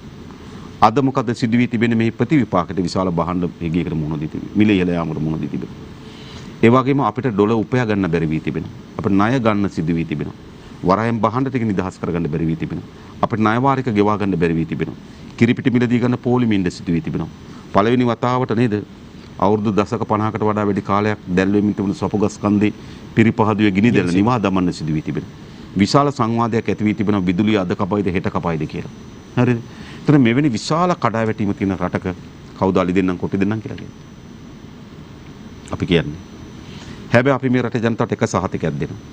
අපි මේ දේශපාලන දූෂිතභාවය අයින් කරනවා. දේශපාලකගේ නාස්තිය අයින් කරනවා. අපි තාමත් මේ රට ගොඩනැගීම සඳහා දැක්මක් තියෙනවා. ඒ දැක්ම සහ වැඩපිළිවෙලට අපි මේ රටේ පෞද්ගලික ව්‍යවසායකය, තරුණය, ගෝවිය, දීවරය, උරුසමිති ව්‍යාපාරය, වැඩ කරන ජනතාව මේ ඔක්කොම එකට පෙළගස්සලා අවුරුද්දක් දෙකක් තුනක් ඉතා වේගයෙන් ගැඹුරින්ම මේ රටේ ආර්ථික සංවර්ධනය පිළිබඳ සැලැස්මක් හදනවා. ඒ සැලැස්ම මෙහෙවනවා. අන්න එදාට ලෝකයේ ඉදිරියේ ශක්තිමත් ආර්ථික සහිත රටකුත් පුරවැසියන්ට තමන්ගේ මූලික අවශ්‍යතාවන් ආරම්භ මූලික අවශ්‍යතාවන් පුරවැසියන් මොනවද? එක ජීවත් වෙන ආදායම් මාර්ගය. දෙක ඉන්ධන නිවාහන. තුන නිරෝගී සම්පන්න ජීවිතය සෞඛ්‍යය. හතර හොඳ ප්‍රවාහන පද්ධතිය. පහ තමන්ගේ දරුවන්ට හොඳ අධ්‍යාපනය. හය මානසික සුවය. අද අපේ රටේ පුරවැසියන මානසික සුවයක් තිබෙනවා. මානසික නිදහසක් තිබෙනවා. ඔබ බලන්න පාරේ යනකොට මිනිස්සුගේ මූණක හිනාවක් තිබෙනවා. කවුරු හරි කකුල පෑගුත් ගෙදර එනකම් බයිනවා.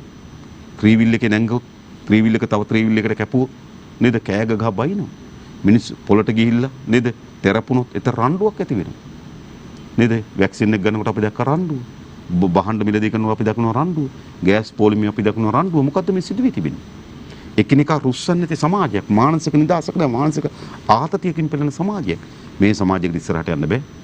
ඒ නිසා අපි සහතික වශයෙන් ඉතා කෙටි කාලයක් ඇතුළත අපේ සංවර්ධන මූල උපායන්ගේ ප්‍රතිඵල ජනතාවට ලැබෙනවා. මා කලින් කියපු දේ ජීවත් වෙන ආදායම් මාර්ගයක්, ඉන්න නිවහනක්, නිරෝගී සම්පන්න ජීවිතයක්, දරුවන්ට අධ්‍යාපනය, කාර්යක්ෂම ප්‍රවාහන සේවයක්, මානසික නිදහසක් කියන මූලික වමනාව ආරම්භයේදීම අපි ඇති කරනවා.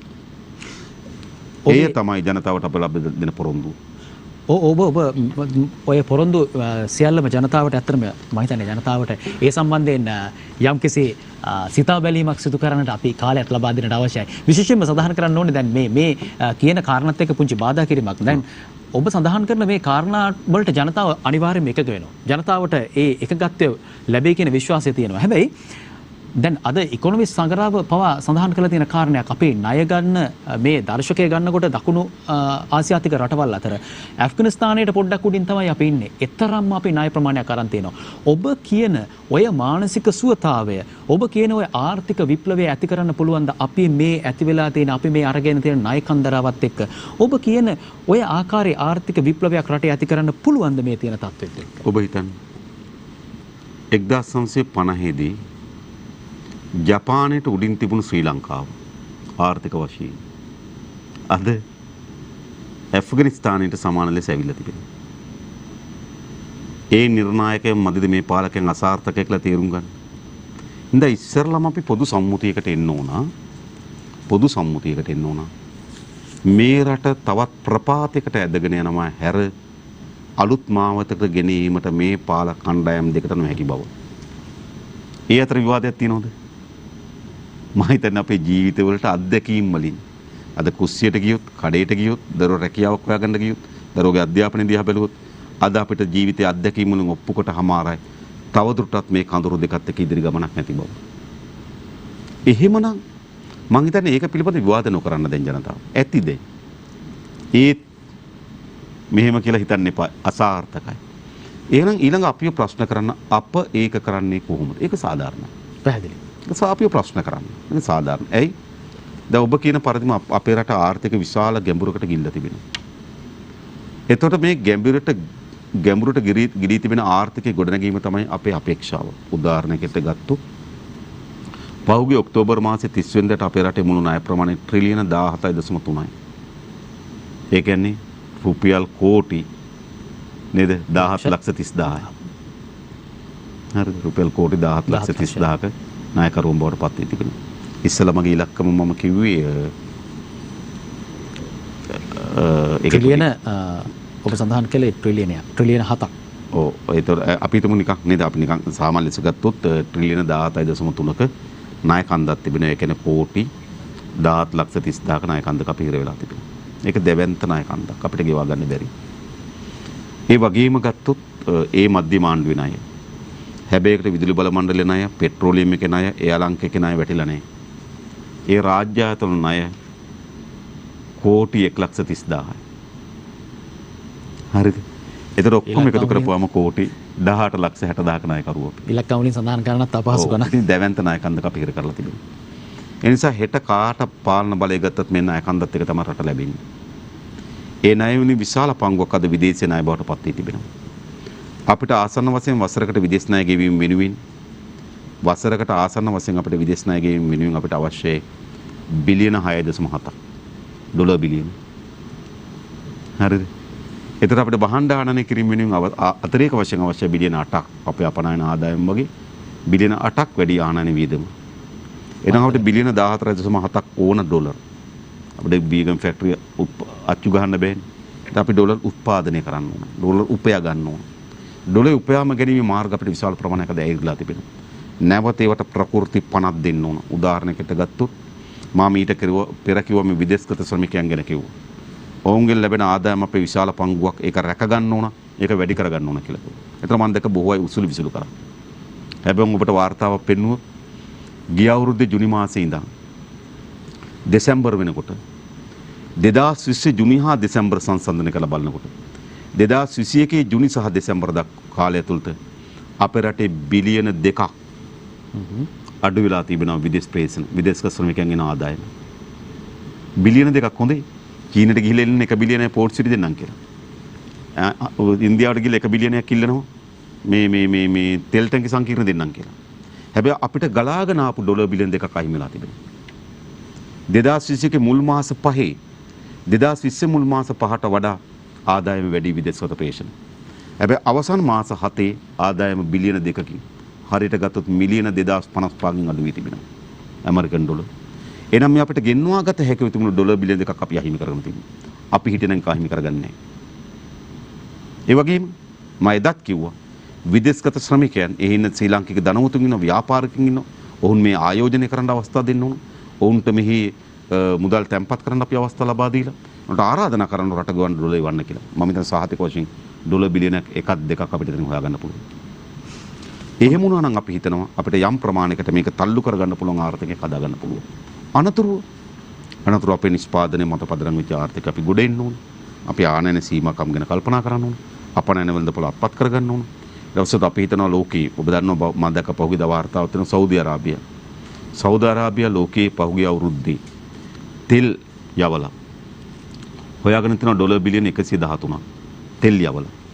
හැබැයි ඉන්දියාව මුදුකාංග වෙළඳපොළේ සොෆ්ට්වෙයාර් නිර්මාණය කරලා හොයාගෙන තියෙනවා බිලියන 133ක්.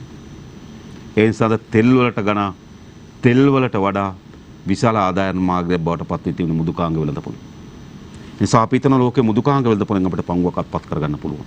එයි අපේ රටේ මුදුකාංග වෙළඳපොළ විශාල අමුද්‍රව්‍ය අවශ්‍ය නැහැ. අපිට අනිත් හැම භාණ්ඩයකම අපිට අමුද්‍රව්‍ය අවශ්‍ය විශාල අමුද්‍රව්‍ය අපිට නැහැ. හරි එහෙනම් මුදුකාංග වෙළඳපොළ දැනුම මත ඥානය මත අත්පත් කරගන්න පුළුවන් වෙළඳපොළ. ඉතින් ඒ වෙළඳපොළ නිර්මාණය මත ඒ වෙළඳපොළෙන් පංගුවක් අපි අත්පත් කරගන්න සලස්මක් හදන්න ඕන. අපේ සංචාරක ව්‍යාපාරي සංචාරක ව්‍යාපාරයකට ඉතාමත් හොඳ විභවතාවයක් තියෙන රටක්. ඉතාමත් මන්නම් වෙරළ තීර දෙකක් තියෙනවා. ඉතාමත් හොඳ නැගෙනහිර සහ දකුණු වෙරළ තීරේ. නැගෙනහිර වාරගම් කාලට දකුණු නිදහස් වෙන දකුණු වාරගම් කාලට නැගෙනහිර වෙරළ තීරේ. හොඳ දේශගුණ කලාප තුනක්. අපේ ප්‍රෞಢ ඉතිහාසයක් නේද? ඒවත් එක්ක ගොඩනැගුණු සංස්කෘතිය. අපි හොඳ ජෛව විවිධත්වය සහිත කලාප තිබෙනවා. හොඳ සීත කලාපයක් තිබෙනවා. හොඳ මිනිස්සුන්ගේ සාමාන්‍ය කෙන ශ්‍රී ලාංකිකයන් මොකද්ද මේ ආගන්තුක සත්කාර වලට කැමති කියලා. ඉතින් එහෙම සමාජයක් අපිට තියෙනවා. ඉතින් අපි මේ වගේ අත්පත් කරන් තියෙනවා. අපිට සංචාරක ව්‍යාපාර ලොකු පිම්මක් ගන්න පුළුවන්. ඒ වගේම ලෝකේ සුවඳම කුරුඳු තියෙන අපිට. ලෝකේ සැරම ගම්මිරිස් තියෙන අපිට. ලෝකේ රසම සහ ජනප්‍රියම තේ තියෙන අපිට. ලෝකේ වැඩිම කාබන් ප්‍රතිශතය තියෙන ග්‍රැෆයිට් නිදිය තියෙන අපිට. මිනරල් නිදිය තියෙන අපිට.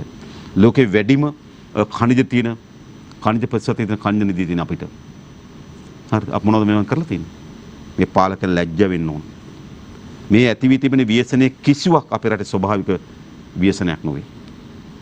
මහා විශාල ගම් වතුරක් ඇවිල්ලා මහා ශේම භූමියක් ඇති වෙලා ඒකේ ප්‍රතිවිපාක නෙවෙයි මේ ව්‍යසනේ මේ රට පාලනය කරන පාලක අධිකාරියෝ විසින් අපේ රට ඇති කරන ලද ව්‍යසනයක් මේ.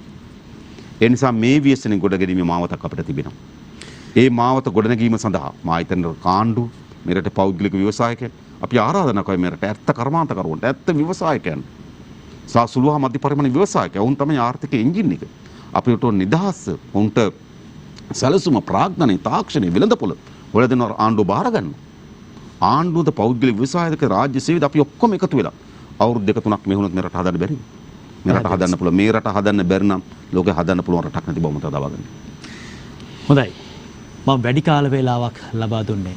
මම හිතන්නේ මේ අපි හැමෝටම අවශ්‍ය වෙන්නේ තියෙන ප්‍රශ්න වලින් මිදෙන්නට අනිවාර්යයෙන්ම පිළිතුරු අවශ්‍යයි. අපි ප්‍රශ්න ගැන කතා කරනවා උදේ පාන්දර ඇහැරපු මොහොතේ ඉඳලා රැවත නිින්දට යනකම්ම. නිින්දෙන් නිදියාගෙනත් ප්‍රශ්න ගැන කතා කරන්නේ. මේ ප්‍රශ්න වලට පිළිතුරු ඕනේ. ඉතින් ඒ නිසා ටර්නින් පොයින්ට් අපේ බලාපොරොත්තුවත් ප්‍රශ්න ගැන කතා කරන්න. ඒ වගේම පිළිතුරුත් හොයාගෙන යන්න. ඒ නිසායි අද දවසේ ඊටාම සාධාරණ වූ සාධනීය වූ පිළිතුරු රසක් ලැබුණා. ඒ නිසායි අනුකුමාර දිසානායක මහතාට දීර්ඝ වේලාවක් ඒ පිළිතුරු ලබා දෙන්නට ඔබට සහනයක් ලබා දෙන්නට වැඩි කාල වේලාවක් වෙන් කළේ. එහෙමනම් තව බොහෝ දේවල් තියෙනවා රටේ ප්‍රශ්න පිළිබඳව කතා කරන්න. මේ ප්‍රශ්න සහ උත්තර හොයන්නට අපි සූදානම් ජනතා විමුක්තිපුරේ නායක අනුකුමාර දිසානායක මහතා සමගින්. කෙටි විරාමයක් යලිත් ටර්නින් පොයින්ට් තුලින්.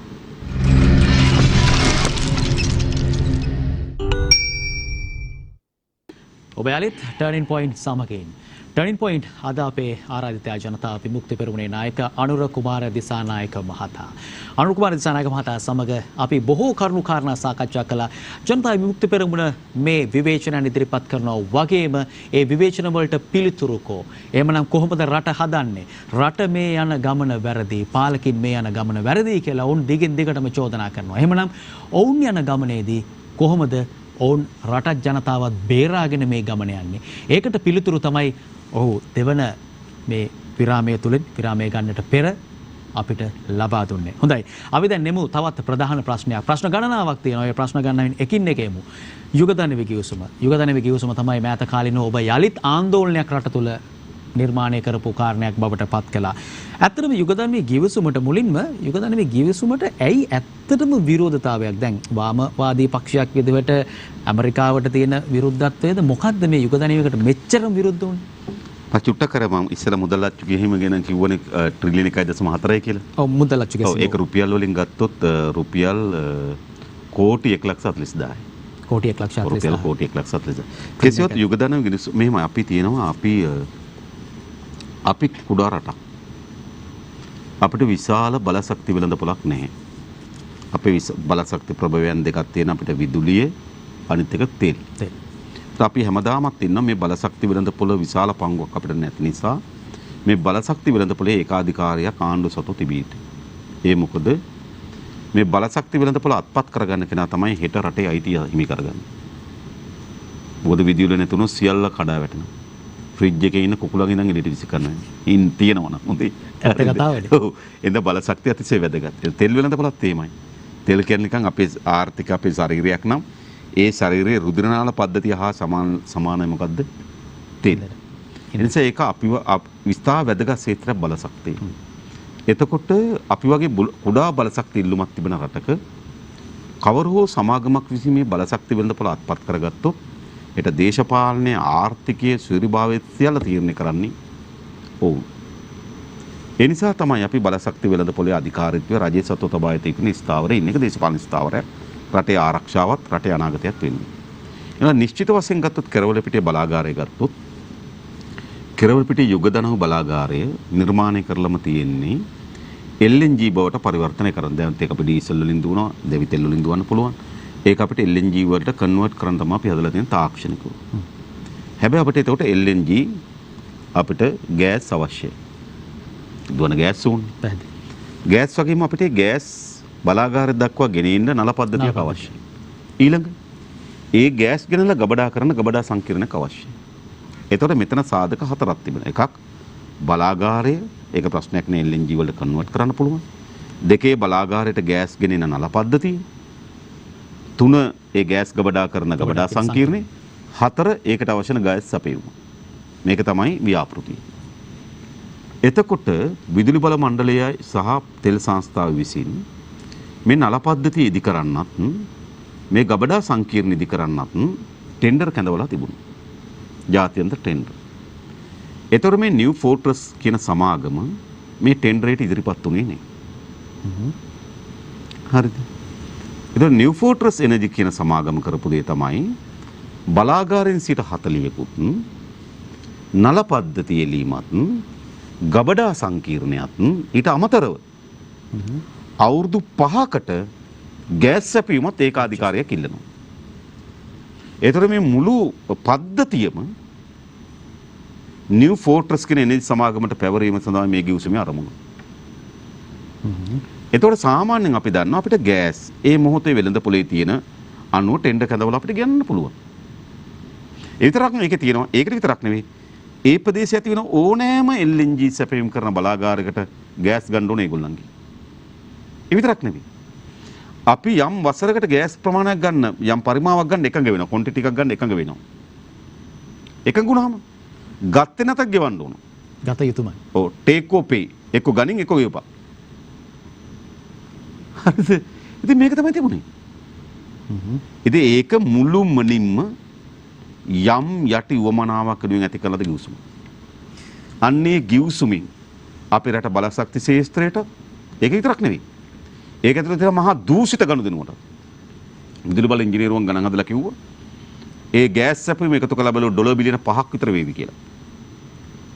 ඩොලර් බිලියන 5ක් කියලා කියන්නේ ලංකාවේ හම්බන්තොට වරායටගේ ඩොලර් බිලියන 1.3යි. පෝර්ට් සිටිගේ ඩොලර් බිලියන 1.3යි. නොරොච්චර බලාගාරයට ගිය බිලියන 0.9යි. ඒ ටික එකතුරත් 1.6යි නේද 3.5යි. හැබැයි මෙතන බිලියන 5යි. ඒක ලංකාවේ මෙතෙක් ඇති වී තිබෙන සියලුම නේද ව්‍යාපෘති වලට වඩා විශාල ව්‍යාපෘතිය.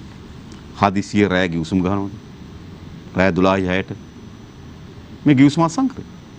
කැබිනට් අමතරු කෙනා උන් දන්නේ නැහැ කියලා. ඇමරිකාව වෙලාවෙන් අත්සන් කරත් කියන්නේ. ඉතින් ඇමරිකාවේ වෙලාවෙන් අත්සන් කර එක පුදුම දෙයක් නේ. ඇමරිකන් ජාතික ජනාධිපතියේ මුදල් ඇමති වුණාම. ඒක තේරුම් ගන්න පුළුවන් මේ විදිහට. කිසිවොත් මම මේ කියන්නේ. පාර්ලිමේන්තුවට ඉදිරිපත් කරන්නේ මේ තමන්ගේ මේ රට මේ පාලකයන්ට පොල්මක්කාර උරුමක්කාරත්වයෙන් පවර්ලා නැහැ මේ රටේ ජනතාව. මේක උන්ගේ පොල් ඉදමක් පිළිබඳ ප්‍රශ්නයක් නෑ අපිට ප්‍රශ්නයක් නෑ. මේක මේ රටේ අනාගතේ පැවැත්ම පිළිබඳ ප්‍රශ්නයක්. ඒක පාර්ලිමේන්තුව ඉල්ලුවා දුන්නේ නෑ. අවසානයේ මම තමයි පාර්ලිමේන්තුව ඉදිරිපත් කළේ. මට එතන කුල් ප්‍රශ්නයක් තියෙනවා. මං කියේක ආందోලනයක් ඔබ මහා විශාල ආందోලන නිර්මාණය කළා කියලා. මේක කැබිනට් ඇමතිවරු දන්නේත් නැහැ. ඔවුන් දැකලත් නැහැ. ඒකට දැක්කේ නැහැ කිව්වා. පාර්ලිමේන්තුවේ ඉන්න ආණ්ඩු පක්ෂයේ අයත් බොහෝ දෙනෙක් දැකලා තිබුණේ නැහැ. අනුර කුමාර දිසානායකට කොහොමද මේ ගිවිසුම පාර්ලිමේන්තුවට එන්න සභාගත කරන්න තරම් ලැබුණේ? කොහෙන්ද මේ? ඔව් ඉතින් ඒවා එළිදරවුන කරන්න ඕනනේ නැවත ඒවා ගන්න. නිසා ඔබ සත්‍ය වාර්තාවක් ලෙස පැහැදිලි ලෙස මේ සභාගත කරේ තියෙනවා. මට මම කල්පනා කර එක වෙලාවක පාර්ලිමේන්තුවේ හැපත බෙස්ස රාජපක්ෂ මහත්මයා හිටියේ. මේක ඇත්ත එකද කියලා සේවකෙක් අතේ යවන්න අතට. මට ආයෙ හිතුනේ ඉතින් මේක ඇත්ත එකනේ ආයෙත් අපස්ථාවට පත් කරන්න ඕනේ නැහැ කියලා. ඒතරම් විශ්වාසයක් තිබුණා ඔබට. හොඳයි.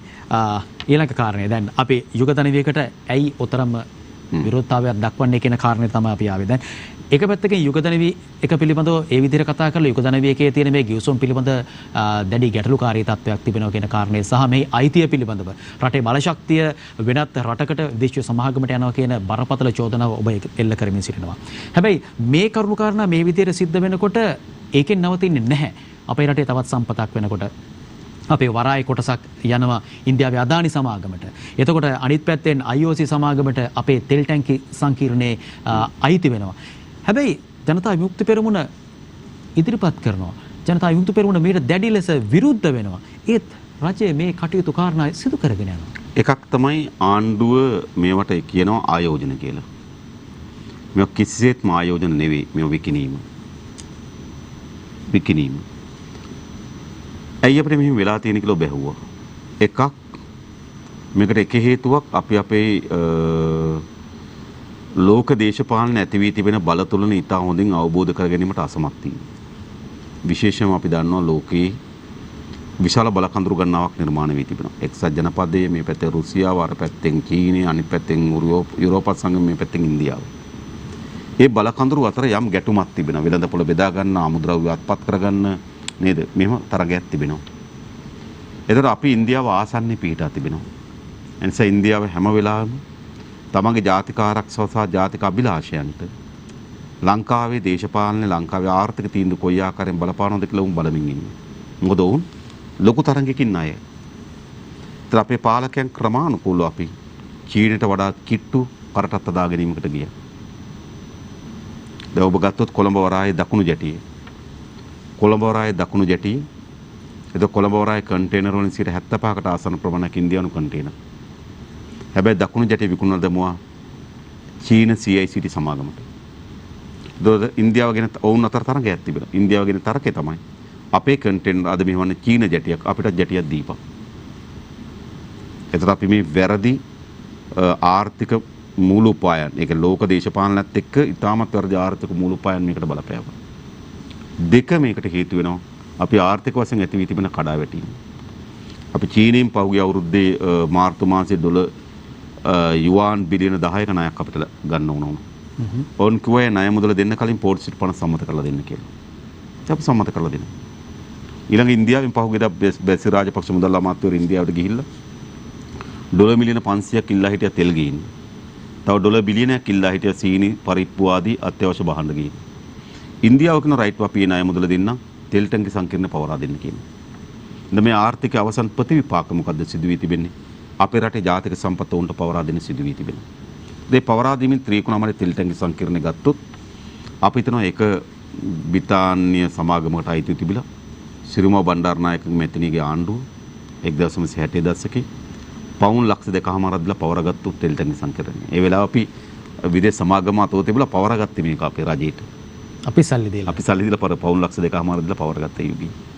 ඒතර මේ තෙල් ටැංකි සංකීර්ණයත් එක්ක අපිට දැන් ඔබ දන්නවා සිංගප්පූරුව දැන් ඔය තෙල් මිල කියනකොට කියන්නේ සිංගප්පූරු ෆ්ලැට් රේට්. ඒක සිංගප්පූරුව ලෝකේ ඔයිල් හබ් එකක්. තෙල් හබ් එකක්. අපි මේ තෙල් ටැංකි සංකීර්ණයත් එක්ක අපිට ජාත්‍යන්තර වෙළඳපොළ විශාල පංගුවකට යන්න පුළුවන් තිබුණා. ඒ වගේම අපිට පුළුවන්කම තිබුණා නැව් වලට තෙල් ගෙහිමේ ව්‍යාපෘතියක් පටන් ගන්න. ඒ වගේම ලංකාවේ උපයෝග කරගත්තත් මා හිතනවා අපේ රටේ මේ කොළඹ මේ තෙල් ටැංකිත් එක්ක මේ කරන සෙල්ලමත් මේ විශාල ගබඩා සංකීර්ණ විශාල මාර්ග හිරවීම තෙල් නැව් වරායට නේක මේ වරාය මීට වඩා ජාත්‍යන්තර වරායකට පත් කරන අපි තෙල් නැව් ටික ත්‍රිකුණාමල වරායට ගෙනියන් තිබ්බා. ත්‍රිකුණාමල වරායෙන් අපි ටැංකි ටිකට ගෙනාවා නම් රේල් පාර හරහා ගෙනියන්න පුළුවන්. හැම ප්‍රධාන ස්ටේෂන් එකක්ම ආසන්නෙම අපේ රටේ ප්‍රධාන ගබඩා සංකීර්ණ තියෙනවා. අනුරාධපුර ස්ටේෂන් එක ගාව ගබඩා සංකීර්ණ තියෙනවා. කුරුණෑගල ස්ටේෂන් එක ගාව තෙල් ගබඩා සංකීර්ණ තියෙනවා. කාල් ස්ටේෂන් එක ගාව තෙල් ගබඩා සංකීර්ණ තියෙනවා. මේ මාර්ග පද්ධතියට තදබදීට ප්‍රවාහන වියදම් අඩු කරන්න විශාල උපයෝග කරගන්න තිබුණා. මා ගණන් හදලා බැලුවා ඒ තෙල් ටැංකි සංකීර්ණ උපයෝග කරගෙන ඒ ආසන්න දිස්ත්‍රික්ක වල විතරක් තෙල් බෙදා හැරියොත් මිලියන 700ක අවුරුද්දට ලාභයි. ඒ තරම් අපිට සම්පතක් තිබුණා. හැබැයි මේක කිසි ප්‍රයෝජනයක් ගන්න නැතුව අතහැරලා තිබුණා. අන්තිමට මේක IOC සමාගම 2003 අවුරුද්දේ පවරා දෙනවා. හැබැයි ගිවිසුම වැරදි. ඒක යල් පැන්න. නමුත් මොකද කරේ? අපි නැවත ගිවිසුම පවරා දෙලපු. මෙතන තෙල් ටැංකි 94න් 99 තෙල් ටැංකි 24ක් CPC තෙල් සංස්ථාවට 14ක් IOC එකට 64ක් ඒතකොට 14ක් තියෙනවා 14යි 24යි ඔව් 14යි 24යි 61යි 61යි හරිද 61ක් ජොයින්ට් සමාගමකට ඒකාබද්ධ සමාගමකට හදන්න යෝජනා කරලා තිබුණා. ඉතින් මම කියන්නේ මේ ජාතික සම්පත් විකිණීම මම හිතන මෙහිමයි. අපි විසින් තෝරා ගන්න ආර්ථික උපාය මාර්ගයකට අනුව නම් අපිට එතෙන්ට යන්න අපිට එකඟයි.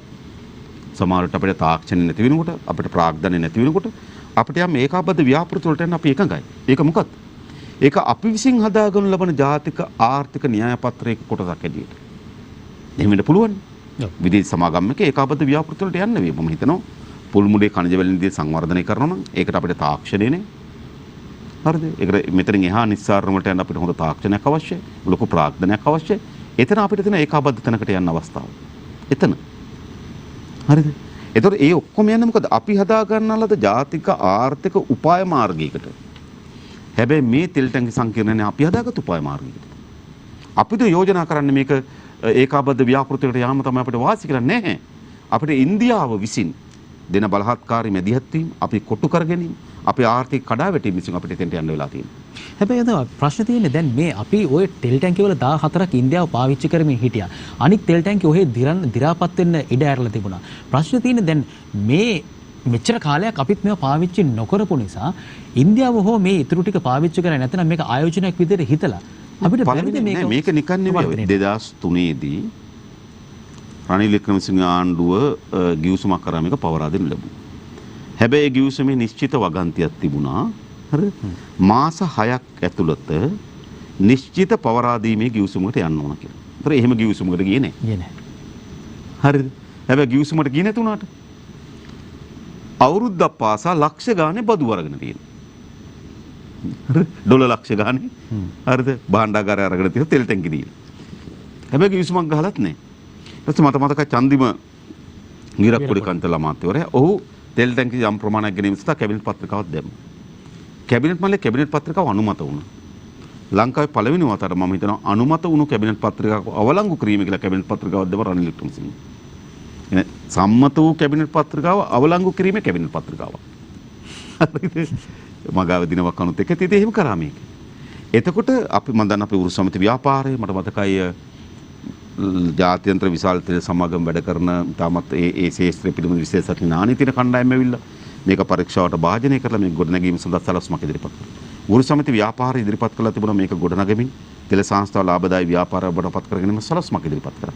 හැබැයි ඒ කිසිදු සලස්මක මේ අමාත්‍යරුන්ට ආණ්ඩුවට කමිෂන් අල්ලස් ලැබෙන්නේ නැහැ. ඒ නිසා ආණ්ඩුව හිතාමතාම මේක අත්හැරලා තිබුණා. මා කියන්නේ අපි ඔය ලොකු ව්‍යාපෘතියට වෙන් කරපු මුදල් අපි ඔතෙන්ට වෙන් කරා නම් අද අපිට මෙහෙම තෙල් අරමුදයක් එන්නේ නැහැ. අද අපිට මේ විදිහට ඩොලර් අරමුදයක් එන්නේ නැහැ. ඔබ අද අපි ඒ උපයා ගන්නා ධනෙන් අපිට හයිවේ එකක් හදන්න තිබුණා. ඒ නිසා මේ ආණ්ඩු කල්පනා කරේ මා කියන්නේ මෙච්චරයි. අපිට ප්‍රශ්න සැලසුම් මල්ලක් තිබෙනවා. ප්‍රශ්න මල්ලක් තිබෙනවා. අපිට මුදල් බාස්කට් එකක් තියෙනවා. හැබැයි මුදල් බාස්කට් එක අපිට මදි අපේ සැලසුම් සහ ප්‍රශ්න මල්ල විසඳන්න. එහෙනම් මොකද කරන්න ඕන?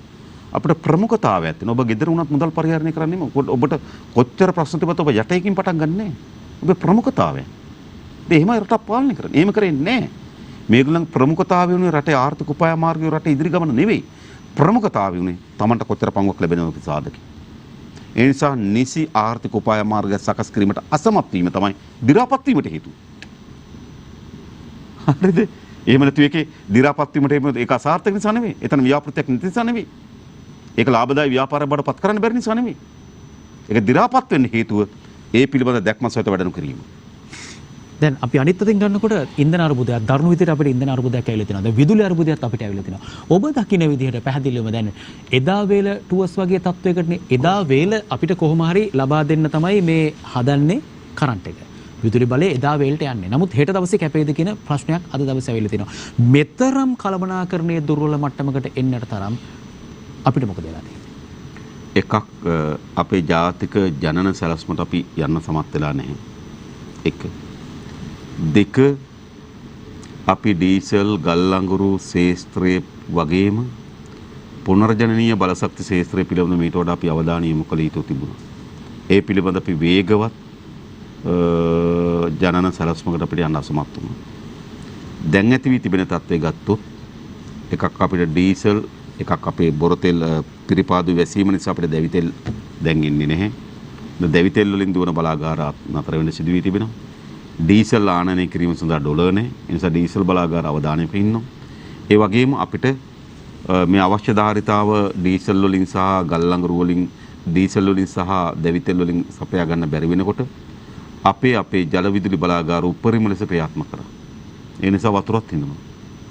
ඊටම වේගෙන් 25ක මට්ටමකට වේගෙන් හිඳුණා. දැන් තියෙන ජලාශවල වතුර මට්ටම ගොවිතැනට අවශ්‍යයි, පානීය ජලයට අවශ්‍යයි. ඒ නිසා දැන් විදුලි සැපයීම වෙනුවෙන් නෙවෙයි වැඩිපුර කල්පනා කරන්නේ. අඹතලේ ජල පොම්පාගාරය ගාවට වතුර එන්න ඕන.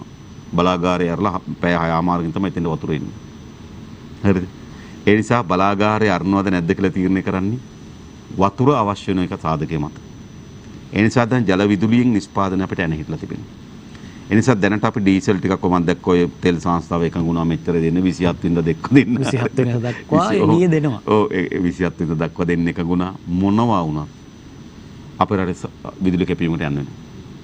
දැන් ඩීසල් මුළුමනින්ම උපයාගත්තත් විදුලි කප්පාදුවකට යාමට සිද්ධ වෙනවා. ඇයි? අපි ජල විදුලි වාරාගාර උපරිම ධාරිතාවයෙන් නිදා දුවලා තිබුණා. දැන් නියං කාලේ කොහොමත් බලාගාර ආයෙ පිරෙන්නේ අප්‍රේල් වලින් පස්සේ වගේ.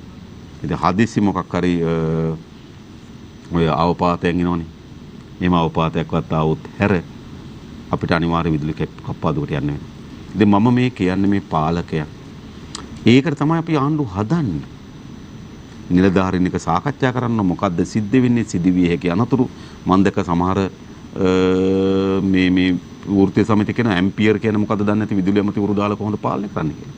ඇත්ත ප්‍රශ්නේ. සාකච්ඡා කරන ඥානයේ තියෙන අයින් ඒගොල්ලොන් එක සාකච්ඡා කළා සලස්මක් හදලා ඒක මෙහෙවන්න ඒකයි ඇමතිවරුගේ කාර්යභාරය. එහෙම නැතුව මේ අපිට පේන්න තෙල් ඇමති මේ විදුලි බල ඇමති ගහගෙන අපිට වැඩක් තියනවා. තෙල් ඇමති ඇවිල්ලා අපිට කියනවා මොකද්ද කියන්නේ? එයා කියනවා ලයිට් පත්තු කරොත් පයින් යන්න වෙනවලු. වාහන දිගුවොත් කරුවල ඉන්න වෙනවා. ඕකට ඇමතිවරු මොනවද අපිට ඕවා කියන්නේ? මේ විගඩමක් හොඳයි. දැන් මේ ජනාධිපතිවරයා කරේ විශ්වාසිත බොහෝ බොහෝ අය විනයක් හදයි, ප්‍රතිපත්තියක් හදයි, ඒ ශේෂ්ත්‍ර පිළිබඳ අත්දැකීම් තියන අය රට පාලනය කරයි. මොනවද මේ වෙලා තියෙන්නේ? දෙන්න දෙපැත්තට තරකට වොයිස් කට් දෙනවා. මම දන්නවා ඔබගේ නාලිකත් තියෙන්නේ නේද? නේද? ඇට නැති දිව වගේ එකට එක දාදා යනවා. අපිට වැඩක් තියෙනවද ඒක? මේ දෙන්න හැමදාම සඳරයට කැබිනට් මණ්ඩලේ හම්බ වෙනවා. හරි මේ එකට සාකච්ඡා කළ වෙලාව එකක් කියනවා. මොකද මේ ඇති පළත් මේ විගඩම් නාටක ජනතාවට ඇති වෙලා තියෙන්නේ.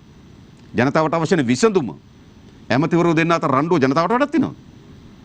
මම කියන ඔබලගේ මාධ්‍යමව වාර්තා කරන්න එපා. අපිට වැඩක් නැහැ ඒවා. ජනතාවට වැඩක් තියෙනවා තෙල් ඇමති ගැන මේ විදුලි බල ඇමති කියන එක.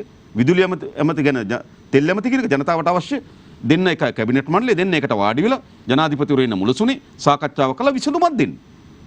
දෙන්න වාඩි වෙලා විසඳුම ඇවිල්ලා කියන්නේ. මොකද්ද මේ කරන්නේ? අරාජික අසාර්ථක එකිනෙකා කුලල් කා ගන්න දැක්මක් නැති එකිනෙකා තම තමන්ගේ කොටස බේරා ගන්න උත්සාහ කරන පාලනයක් අපේ රට උරුම වී තිබෙනවා. ඒක විසින් මේ අර්බුද විශාල ප්‍රමාණයක් නිර්මාණය වෙන්න හේතු සාධක වී තිබෙනවා. දැන් ඔබ කියන එක කාරණයක් විතරයි ඔය. දැන් අනිත් පැත්තෙන් ගත්තාම යුගදනවි ගිවිසුම සම්බන්ධයෙන් වන මේ සිද්ධියට රජයේම ඉන්න ඇමතිවරු කීප දෙනෙක් යනවා උසාවියට යනවා. දැන් ඔය ආණ්ඩුව ඇතුළේම ප්‍රශ්න විසඳගන්න කියන කාරණේට මම මේ එක උදාහරණයක් කියන්නේ. උදය ගම්මන්පිල එතකොට විමල් වීරවංශ වාසුදේව නානක්කර මේ කණ්ඩායම් මේකට විරුද්ධතාවය පළ කරනවා. ඒතකොට මේ ඇතුළේ විසඳගන්න ඕන දෙයක්ද එනම් මේ බොරුවට ජනතාවට පෙන්නනවා. ඔබ කියන විදිහට ආණ්ඩුවක් කියන ආණ්ඩුවක්. ඒ ආණ්ඩුවට ගනු ලබන තීන්දුවට සාමික වග කියන්න ඕන. සාමික වග කියන්න බැරි ආණ්ඩුවෙන් එළියට යන්න ඕන. අපිට වැඩක් තියෙනවා එක්කෙනෙක් බැසිල් අස්සම් කරනවා කියන අනිත් එකන උසාවිය යනවා. වැඩක් තියෙනවා ජනතාවට ඒව. මම මේ කියන්නේ හරිද? මේ වගේ ආණ්ඩු රටට ඕනද? හරිද? ඒක දැන් මම නැවත කියන්නේ ගෝඨාභය රාජපක්ෂ මහත්මයා පිළිබඳ අපිට සංකල්පය ඔහුගේ ප්‍රතිබිම්බය අපිට නිර්මාණය කරේ කොහොමද? ප්‍රතිරූපේ. ඔහුගේ ප්‍රතිරූපය අපිට නිර්මාණය කරේ හරි විනයක් සමගියක් එකට දාමයක් හිටු මොන දාමයක්ද? දකුණු අත කරන දේ වම් අත දන්නේ. හරිද? ඉතින් මම කියන්නේ මේගොල්ලන්ගේ අසාර්ථක භාවය, නොහැකියාව, අරාජිකත්වය මෙහෙම තමයි. මම මේ චුට්ටක් හොයමින් ඉන්නවා මේ අනුරාධපුර යුගයේ බිඳ වැටෙනකොට එදා රාජධානියේ ඇමතිවරු කවටයන් අතර තිබුණු රංගනේ මොන වගේ එකක් වෙන්නේ නැද්ද කියලා. අපි හොයන්න ඕන අද්දිනේ මම අපේ ඉතිහාසය පිළිබඳ මහාචාර්ය අපේ ජාතික විධායක සභාව නියෝජනය කරන මේ චන්දන අබේරත්න මහාචාර්යතුමාට මම කතා කරලා කිව්වා මේ මට මේ රාජධානි බිඳ වැටෙනකොට ඒ රාජධානි වල තිබුණු තත්වය අමාත්‍යවරු පිළිබඳව රජතුමා පිළිබඳව හරිද තිබුණු තත්ත්ව අපිට ටිකක් හොයමු කියලා රිසර්ච් එකක් කරමු කියලා. මං කියන්නේ මේකම වෙන්න ඇති. එදා සිරක් දක්වා අයයි කියලා විශ්වාස කරනවා. ඔව් මේ බිඳ වැටීමක් තියෙන්නේ. හොඳයි ඔබ තව බරපතල චෝදනාවක් කරනවා. දැන් අපිට ඩොලර් පිළිබඳ අපි ලොකු ප්‍රශ්නයක ඉන්නවා රට. ඔබ බරපතල චෝදනාවක් දෙකින් දිගට මෙල්ල කරනවා ඩොලර් සම්බන්ධයෙන් මේ ඩොලරේ විකෘති අගයක් මවාපා තිබෙන කතාවක්. 203 කියන මේ අගය මේ විකෘතියක් මේක මේ ලෝකයේ තියෙන තත්ත්වයක් එක්ක ඇති වුණු දෙයක් නෙවෙයි කියලා. මොකද්ද මේ? මේකයි උනේ. අපි 203 ඩොලරේ හිර කරා. හිර කරනකොට ඩොලරය බ්ලැක් මාකට් එකේ කළු කඩේ 245ට 250ට ගියා. ඒතර මොකද්ද වෙන්නේ? අපිට ඩොලර් ගලාගෙන එන මාර්ග තිබුණා. එකක් අපේ අපනයන ආදායම. අපිට විදේශික මුදල් යවලා එන ඩොලර් ප්‍රමාණය. ඒතර බැංකු පද්ධතිය අරහා එන්නේ. ඔව්. ඒතර ඒගොල්ලෝ ආණ්ඩුව කොන්දේසියක් දැම්ම එන මුදල් වලින් 125ක් ඩොලර් බවට පත් කරන්න ඕන කියලා. රුපියල් බවට පත් කර විකුණන්න ඕන කියලා. ඒතර ඒගොල්ලන්ට විකුණන්න වෙන්නේ 203ට. ඒතර ඒගොල්ලෝ කරපු දේ තමයි තමන්ගේ ඩොලර් වලින් තමන්ට කම්පැනි රන් කරන්න දුවගෙන යන්න පුළුවන් ප්‍රමාණයට අමතර ඩොලර් ගෙනාවේ නැහැ. ඒවා ඒගොල්ලන්ගේ විදේශ account වල හරි බයස්ලා ගාවට තියන්න පටන් ගත්තා. එතකොට ඒ හරහා අපිට එන ඩොලර් ප්‍රමාණයත් හිග කරා. ඊළඟ විදේශගත ශ්‍රමිකයන්ගේ. ඒතර ඒගොල්ලෝ දන්නවා මාකට් එකේ කියන්නේ ඔය එක ඒ නීති විරෝධී ක්‍රම හරහා උන්ඩියල් හවාලා මෙහෙම සිස්ටම් හරහා අපිට ඩොලර් එවන්න පුළුවන්. ඒතකොට ඒගොල්ලන් 245ක් විතර ලැබෙනවා. ලැබෙනකොට හැබැයි බැංකු පද්ධතිය හරහා 203යි ලැබෙන්නේ. හරිද? එතකොට අර එන ඩොලර් ප්‍රමාණයත් මොකද වුනේ? බැංකු පද්ධතිය හරහා එනවා වෙනුවට ඒ ප්‍රමාණයත් බ්ලැක් මාකට් එකේ ඉන්න පටන් ගත්තා. ඩොලර් නෙමෙයි ඇත්තටම මේ ඩොලර් තියෙනවා මෙහෙ රුපියල් දෙනවා. හරිද? මොකද මේ ગેප් එක ලොකු වුණා. ඒතර ඒක තමයි මම කිව්වේ. ඒ නිසාම අර ඩොලර් පහුගිය අවසාන මාස හතේ ඩොලර් බිලියන දෙකක් අපිට ආවේ නැහැ. ඔබ කියන්නේ මේ ආකාරයෙන් තමයි ඒක අහිමි වෙලා. ඔව්. එතකොට හැබැයි ඒ ඩොලර් බිලියන දෙක අපි ගෙන්න ගත්තා නම් මේක ක්‍රමානුකූලව අපි ටිකක් නිදහස් කරලා ගෙන්න ගත්තා නම් ඩොලරේ 215ත් 20ත් අතර නතර වෙනවා. හැබැයි දැන් මේක අත්තරින්න බෑ. මේක අත්තරෙත් මම හිතන්නේ 250ට 260 යනවා. දැන් තියෙන තත්ත්වය. දැන් කොටි වල ගියල්ලාගෙන වගේ. හැබැයි මේක ක්‍රමානුකූලව නිදහස් කරගත්තා නම් අර ඩොලර් ටික ඇවිල්ලා අපේ ඩොලරේ යම් ස්ථාවරයක රඳින්න තිබුණා. දැන් ඇත්තටම හිර වෙලා තියෙන්නේ එකපාර ඩොලර් බිලියන 3ක් 4ක් ඇවිල්ලා වෙනද පොළට දාන්න නැතුව මේ 203 තියාගන්නත් බෑ 203න් අත්තරින්න බෑ. ඒකයි මම කිව්වේ. ඒ නිසා මේ ආණ්ඩුව දැක්මක් සහිත සැලැස්මකට ආර්ථිකය මෙහෙයුවේ නැහැ. අඩුම තරමේ මේ අර්බුදයක් වෙලාවකදී. අර්බුදයේ මුදවා ගැනීම සඳහා උන්ට සැලැස්මක් නැහැ. අර්බුදයට පත්වීම වළක්වා ගැනීම සඳහා උන්ට සැලැස්මක් නැහැ. අඩුම තරමේදී මේ අර්බුදයක් වෙලාවේදී මේ ආර්ථිකය පිළිබඳ මේට වඩා සැලකිල්ලක් කරමින් කටයුතු කළ යුතු තිබුණා. එහෙම කටයුතු නොකරන බව තමයි පෙන්වන්න කරන්නේ. දැන් මම ඔබට කියන අනතුර.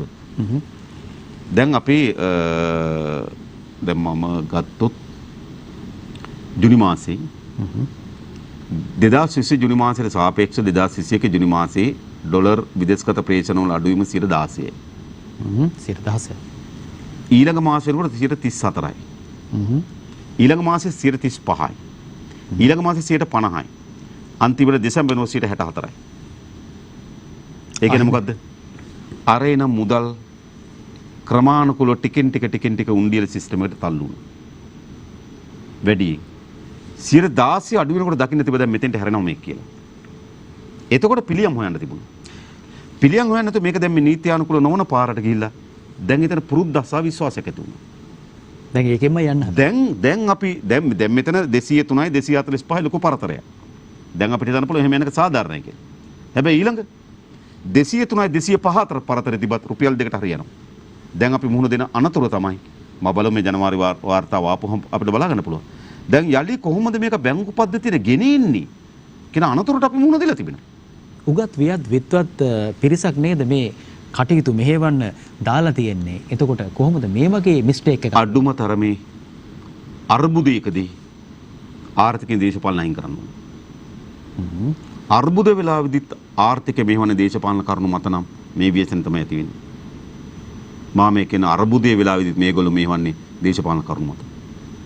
ඔබට මතක ඇති බැසිල් රාජපක්ෂ අමාත්‍යවරයා මුදල් අමාත්‍යවරයා හැටියට අයවැය ලේඛන ඉදිරිපත් කළ අවසානයේදී කිව්වා ඔහු කිසිදු පරිපූර්ණක ඇස්තමේන්තුවක් මේ අවුරුද්දේ ගේන්නේ නැහැ කියලා.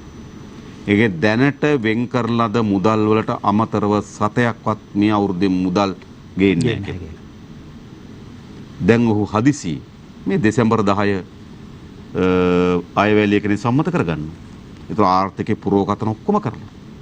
හැබැයි ජනවාරි 5 වගේ නේ එතුමා 31 වෙනි 2 වගේ. 2 ඔව් ජනවාරි 2 වගේ දිනයක එතුමා ඩොලර් බිලියන 229 එක පැකේජ් එකක් හදනවා. දැන් මම එතුමට කිව්වා මාධ්‍ය හරක් ඇඳවලා මේ 229 උපයාගන්නේ කොහොමද කියලා කියන්න රටට. ඒක දෙසැම්බර් මාසේ 10 වෙනිදා නොදකපු බිලියන 229 කොහොමද දින 20කට පස්සේ ඒක හොයාගන්නේ? දෙසැම්බර් 20 වෙනිදා නොදකපු අර්බුදය කොහොමද ජනවාරි 2 වෙනිදා? ඒවා දේශපාලන. ඒක මම කියන්නේ. අයවැය ලේඛනේ සම්මත වෙලා දින 20කට පස්සේ තවත් බිලියන 229 යෝජනා වෙනවා. ඒ නිසා දැන් බැසිල් රාජපක්ෂ අමාත්‍යවරයාට කියන පොළ සහතිකයක් දෙන්න පුළුවන්ද? කිසිදු පරිපූර්ණක ඇස්තමේන්තුවක් නොගෙන්න බව. ඒ වගේම මම අයවැය ලේඛන ඉදිරිපත් කරන වෙලාවෙදී ඉදිරිපත් කිව්වා දැන්ට අපිට පාර්ලිමේන්තුවෙන් අනුමත කරලා තියලා මේ ආණ්ඩුවට ණය ගන්න පුළුවන් උපරිම සීමාව මේ අවුරුද්දේ. ණය ගත හැකි උපරිම සීමාව පාර්ලිමේන්තුවෙන් අනුමත ගන්න ඕන ණය ගන්න. දැන් පාර්ලිමේන්තුවෙන් අනුමත කරලා දීලා තියෙන මේ අවුරුද්ද ණයගත හැකි උපරිම සීමාව. පුළුවන් මුදල් අමාත්‍යවරයා හෙට කියන්න මේ සීමාවේ තියෙනවද කියලා. මම දැන් කියලානවා අගෝස්තුවේකට මේ සීමාව වැඩි කිරීමේ යෝජනාව පාර්ලිමේන්තුවට එනවා. ඒ නිසා මේ අර්බුදයක් වෙලාවේදීත් ආර්ථිකයේ කළමනාකරණය වැදගත්. ආර්ථික චුට්ටක් දේශපාලනයෙන් පැත්තකින් තියලා ආර්ථික දත්ත තොරතුරු පුරවකතර මත ආර්ථික මෙහි විතු තිබුණා.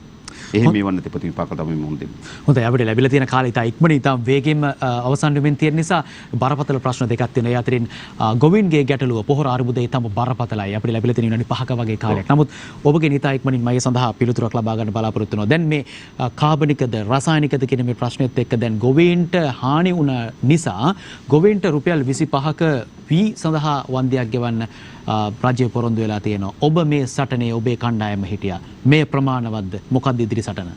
රටට රුපියල් සල්ලි කොල කන්න පුළුවන්ද? බියගම් ෆැක්ටරි තියෙන රුපියල් ගහලා ගොවින්ට දෙනවා. සල්ලි කොල බෙදලා කන්නද? හොදි හදලා කන්නද? අවශ්‍ය නිෂ්පාදනය. ඒකයි වැදගත්. නිෂ්පාදනය කඩාවටලා සල්ලි නිෂ්පාදනය කළ වැඩක් තියෙනවා. එඳ මේ වගේම පේන්නේ මේව පිළිබඳ කිසි දැක්මක් අවබෝධයක් නැතිකම. කොවිඩ් වසංගත තත්ත්වය හමුවේ නිෂ්පාදනයන්ගේ ලෝකේ අර්බුදයක් කියලා සාකච්ඡාවක් තිබුණා. ඒ සාකච්ඡාවක මෙවැනි මරි මෝඩ තීන්දුව ගන්නවද නායකයෝ? මොකද මේ වෙලාවේ රටේ අඩුම තරම රට ඇතුළේ ආහාර ටික නිෂ්පාදනය කරගන්න ප්‍රයත්නයක් දෙන්න ඕන. ඒව තත්ත්වරියනේ. 5000 කොළ බෙදන්න පුළුවන් මැල්ලුම් හදන්න බෑ. මත තියාගන්න. එනිසා මේ කන්නේත් යම් අත්සන්නක් වෙනවා නම් එන්නේ. ඔය කාබනික විගඩම නිසා නෙවෙයි. අහිංසක ගොවීන් ගාව ගිය කන්නට ගෙන අප යූරියා ටිකක් ඉතුරු වෙලා තිබුණා. ඔබ අනුරාධපුරයේ ගිහිල්ලා බැලුවොත් ආයේ දෙක බලන්න පුළුවන්. එකක් කහවණු ගොයම. අනිත් එක නිල්ල ගැහුණු ගොයම. නිල්ල ගැහුණු ගොයමට යූරියා ගහපුවා. හරිද? ජනාධිපතිවරයා දෙක පාර්ලිමේන්තුවේ මතලා කියන මොකද්ද? යල් කන්නේත් මේකම කරනවලු. දැන් ඉතුරු වෙච්ච යූරියා ටිකේ මහ කන්නේ ගහලා ඉවරයි. හරිද? යල් කන්නට ඇත්තෙම නැතු වෙනවා. මම අවසන් වශයෙන් කියන්නේ. හරි යල් කන්නට නැත්තටම නැති වෙනවා. හොඳයි. අඩුමතරමේ ජනාධිපති නායකයෝ අපි හදන්න ඕන නිහතමානී නායකයෝ. හරි එතුමට කියන්න තිබ්බා. මම ඊටමත් යහපත් සංකල්පයකටද බස විස වලින් තොල ආහාර නිෂ්පාදනය කිරීම සඳහා කාබන සංකල්ප ගෙනාව. නමුත් ඒක වේගවත් වැඩි වුණා. ඒකේ අසාර්ථක භාවයේ තිබෙන තැන් තියෙනවා. මම වැරද්ද නිහතමානීව පිළිගන්නවා. මම මේක වෙනස් කරන්න. එහෙමයි නායකයෝ කියන්නේ. හරිද? එහෙම තමන්ගේ වැරද්ද දැකලා ඒක නිවැරදි කිරීම පිළිබඳ ජනතාවට පොරොන්දුවක් දෙන එක තමයි නායක ලක්ෂණ කියන්නේ. දැන් නායක ලක්ෂණ කියන්නේ මම කරනවාමයි කියන එක නායක ලක්ෂණ නෙමෙයි. ඒවා හිතුවක්කාරී උද්දච්ච මෙතන ප්‍රශ්නයක්. හරිද? නායකයන් ගොඩනගන්න ඕන නායකයන් උත්සාහ කරන හොඳ දේවල් වලට වරදින්න පුළුවන්. ඒවා පිළිගන්න නීතවානිත්වයක් ඇති නායකයන් ඕන රටකට. එනිසා මම හිතන්නේ යල් කන්නේදී මේ ප්‍රශ්නේ නිරාකරණය කරේ නැත්නම් විශාල අර්බුද. ඒ විතරක් නෙවෙයි. ගිය සතියේ කලින් සතියේ කැබිනට් මණ්ඩලය අනුමත කරා පොහොර මෙට්‍රික් ටන් ලක්ෂ 3ක් ආනයනය කරන්න. සමාවෙන්න. සහල් මෙට්‍රික් ටන් ලක්ෂ 3ක් ආනයනය කරා. බන්දුල ගුණවර්ධන. සමන්දක ඉරිදා පත්තරවල වාර්තා කරලා තිනවා තවත් චීනෙන් ලක්ෂ 10ක් එනවා කියලා.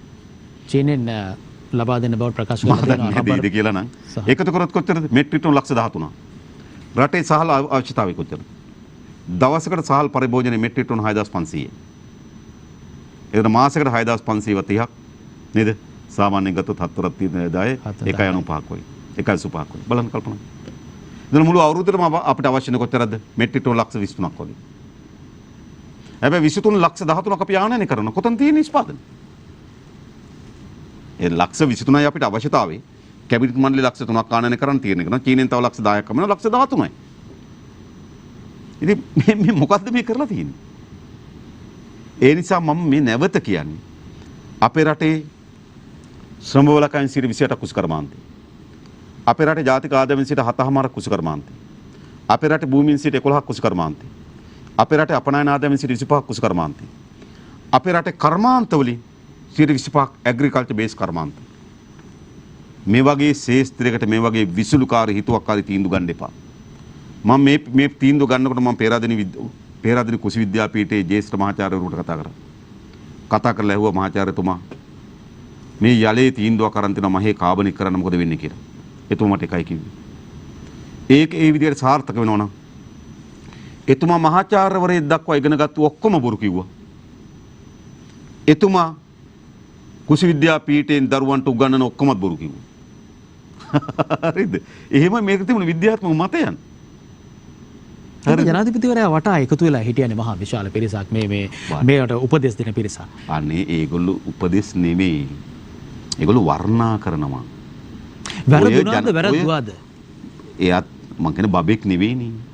බබ්බුද මේ රට පාලනය කරන්නේ. වරද්දන්නේ. මේ වගේ වැඩ. නමුත් ඔහු දේශපාලන ශාස්ත්‍රයේ මං හිතන්නේ වරදින්න පුළුවන්. වාහන දුරට වාහන ඇක්සිඩන්ට් වෙන්න පුළුවන්. ඒවා වැරදි. හරිද? ඒවනේ වැරදි කියන්නේ. මේවා වැරදිද? මේ වැරදි නෙමෙයි. මේ විනාශකාරී. ඒ රටේ නායකයෙක් විනාශකාරී තීන්දුවකට අඳන්න පුළුවන්. මම කියන්නේ. හරිද? එහෙම බබ්බුද අපි රටේ ජනාධිපතිතුරු බවට පත් කරන් තියෙන්නේ. ඒ නිසා මම කියන්නේ අපි හැමදේනම සියල්ල දන්නේ නැහැ. ඒවට තමයි ඒ අත්දැකීම් තියෙන ඒ විශේෂඥ ඥානයේ තියෙන අධ්‍යාපන ආයතන ගොඩනගලා විදේශ පුහුණුව දීලා එවැනි තැන් අපි ගොඩනගලා තිබෙනවා. වරාය කර්මාන්ත පිළිබඳව අවබෝධයක් නැහැ.